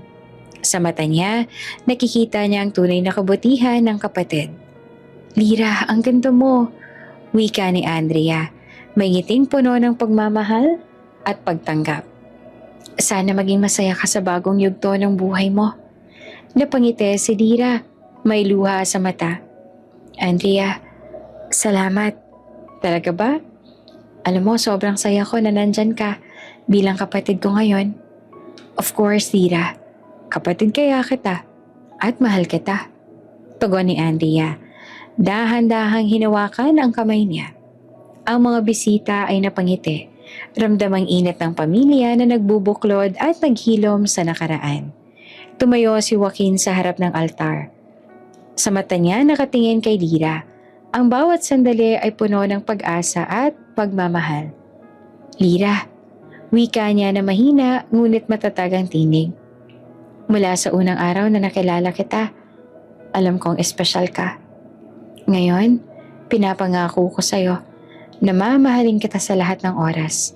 Sa hirap at ginhawa, sa lungkot at saya, ipinapangako ko na lagi ako narito para sa'yo.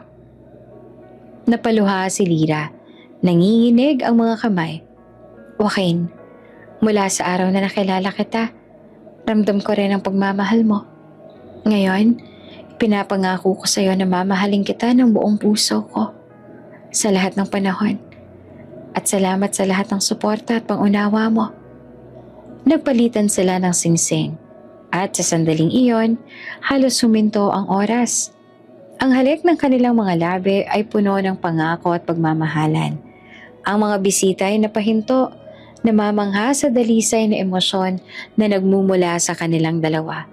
Si Andrea na nakamasid sa tabi ay hindi mapigilang ngumiti. Masaya ako para sa inyo, bulong niya sa sarili. Pagkatapos ng kasal, hindi naglaon ay inihanda ang mansyon para sa isang espesyal na okasyon, ang kaarawan ni Don Julio. Ang mga bulaklak ay hindi na lamang dekorasyon ng kasal, kundi bahagi ng pagdiriwang sa pinakamahal na lang patriarch. Ang mga bisita ay nagsimulang dumating.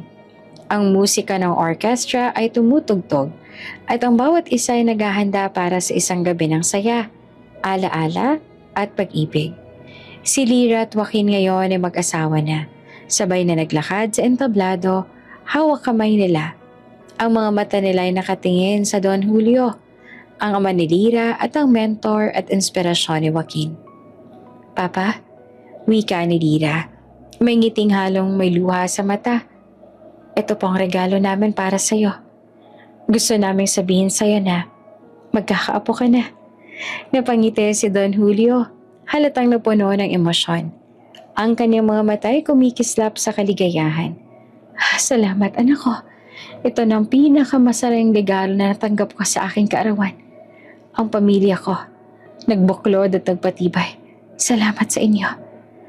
Si Joaquin naman, hawak ang kamay ni Lyra, ngumiti at dahan-dahang yumakap sa kanya. Salamat po, Sir Julio.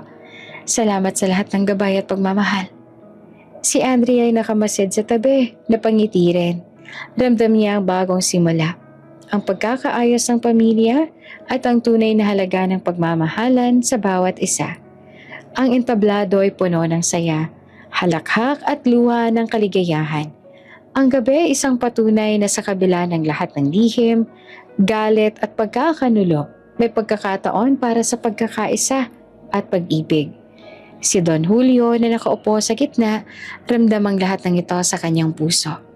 Ang mga regalo, ang pamilya, ang pagmamahal ng kanyang anak at bagong manugang ay sapat na upang punan ang kanyang puso ng kagalakan. Sa ilalim ng liwanag ng chandelier, ramdam ng lahat ang init ng pamilya. Ang pagmamahala ni Lyra at Joaquin at ang bagong simula para sa lahat ng miyembro ng Alcaraz. Mabilis lamang na lumipas ang mga buwan at puro saya lamang ang bumabalot sa paligid. Ang hardin ay puno ng halakhak. Ang mga bulaklak ay kumikislap sa liwanag ng umaga at ang hangin ay may halong bango ng bagong simula. Sa loob ng mansyon, si Lyra ay nakahiga sa isang malambot at malinis na kama. Hinihintay ang isa sa pinakamahalagang sandali ng kanyang buhay, ang pagdating ng kanyang unang anak. Ang mga kamay ni Joaquin ay mahigpit na hawak ang kanya. Ramdam ang kaba, pananabik at saya sa bawat tibok ng puso ni Lyra. Lyra, kaya natin to. Bulong ni Joaquin, hawak ang kamay ng asawa. Anak natin, malapit na siyang dumating. At alam kong magiging mahusay kang ina. Napangiti si Lyra. Ang luha ay tumulo sa mata. Okay, natatakot ako pero masaya ako. Ang dami nating napagdaanan. At ngayon handa na tayong harapin ang bagong kabanata. Ang bawat sandali ay puno ng tensyon at excitement. Ang bawat hininga ni Lyra ay may halong pangamba at pag-asa. At sa huling saglit, ramdam ng lahat ang malakas na sigaw ng bagong buhay. Joaquin, naririnig mo to? Bulong ni Lyra, halatang umiiyak sa saya. Tumango si Joaquin, halos maluharin. Oo, anak natin. Malusog at maganda. Malakas at ang sigla niya. Dahan-dahang inihandog sa kanilang sanggol. Isang batang lalaki na may malalaking mata at malambot na palat. Ang mga kamay ni Lira ay nanginginig habang hawak ang anak nila at si Joaquin naman ay hindi mapakali sa tuwa. Ang ganda niya. Ang laki ng puso ko para sa kanya. Wika ni Joaquin. Napalapit at niyakap ang pamilya nila. Anak natin, mahal na mahal ka namin. Napaluha si Lira, ramdam ang init at pagmamahal ng kaniyang asawa. Ang mga problema at luha ng nakaraan ay tila nawala. Napalitan ng liwanag at saya. Ang bagong buhay na ito ay simbolo ng lahat ng pinagsikapan nila, ng pagmamahalan nila, at ng pamilya na kanilang nabuo. Sa kabilang panig naman ng mundo, si Andrea ay abala sa kanyang sariling bagong yugto. Nasa isang modernong lungsod sa Europa, kasama ang tanawin ng mga makukulay na gusali at maaliwalas na kalangitan. Ngunit hindi siya nag-iisa. Sa kanyang tablet, mayroong video call mula sa kanyang bagong kasintahan. Isang lalaki na nakilala niya sa isang travel conference na ipinakilala rin sa kanya ng kaibigan. Andrea, mukhang sobrang saya mo ngayon ah. Wika ng lalaki. Halatang natutuwa sa mukha niya. I wish I was with you, babe. Matapos lang talaga tong conference ko na rito sa Melbourne. I miss you too. At oo, sobrang saya ko. Ang dami nang nangyari sa pamilya ko. At sa wakas, parang nahanap ko na rin ang sarili ko rito. Sagot ni Andrea na halatang masaya. At alam mo, gusto ko ring ipakilala ka sa papa ko. I'm sure na magugustuhan ka rin niya. Napangiti ang lalaki. Talaga? Sobrang excited din ako makilala siya. Alam kong espesyal sa iyo ang pamilya mo. Talaga. At soon, sa susunod na bakasyon ko, ipapakilala rin kita sa kanya. At saka sa sister ko. At sa husband niya. At sa cute na baby nila na si Noah. Kamukha kong pamangkin ko. Tungon ni Andrea. Halatang masaya at puno ng excitement. Ang bawat sandali ay puno ng pag-asa. Ang bagong pag-ibig ni Andrea ay hindi lamang sa kanya, kundi sa lahat ng tao sa paligid niya. Ramdam niya sa wakas, ang buhay ay unti-unting nagiging mas magaan, mas masaya, at puno ng bagong pagkakataon. Sa Alcaraz Mansion, si Don Julio ay nakaupo sa veranda. Pinagmamasdan ng hardin at ang bagong pamilya ni Lira. Ang matay kumikislap sa tuwa at pagmamahal. Huwag kayong mag-alala. Wika niya sa sarili. Ang bawat isa sa atin ay natagpuan ng lugar at kaligayahan na nararapat sa kanila. Si Lira kasama si Joaquin at ang kanilang sanggol ay lumapit sa kanya. Ang batang lalaki ay nakatingin sa mundo na puno ng kababalaghan at ang bawat ngiti niya ay tila nagpapalakas ng puso ng kanilang tatlo. Papa, wika ni Lira hawak ang anak nila. Tingnan po ang anak natin.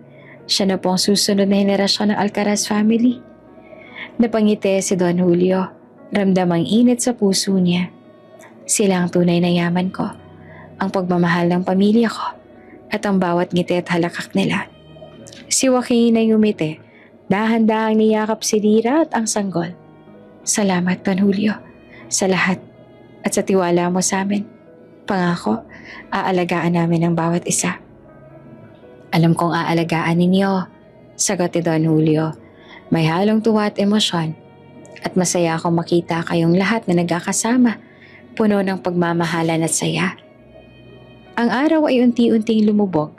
Ang mga bituin ay nagsimulang kumislap sa langit. Ang hangin ay malamig ngunit maaliwalas. Ang buong mansyon ay puno ng katahimikan. Ngunit ramdam ng bawat isa ang init ng pagmamahal at pagkakaisa.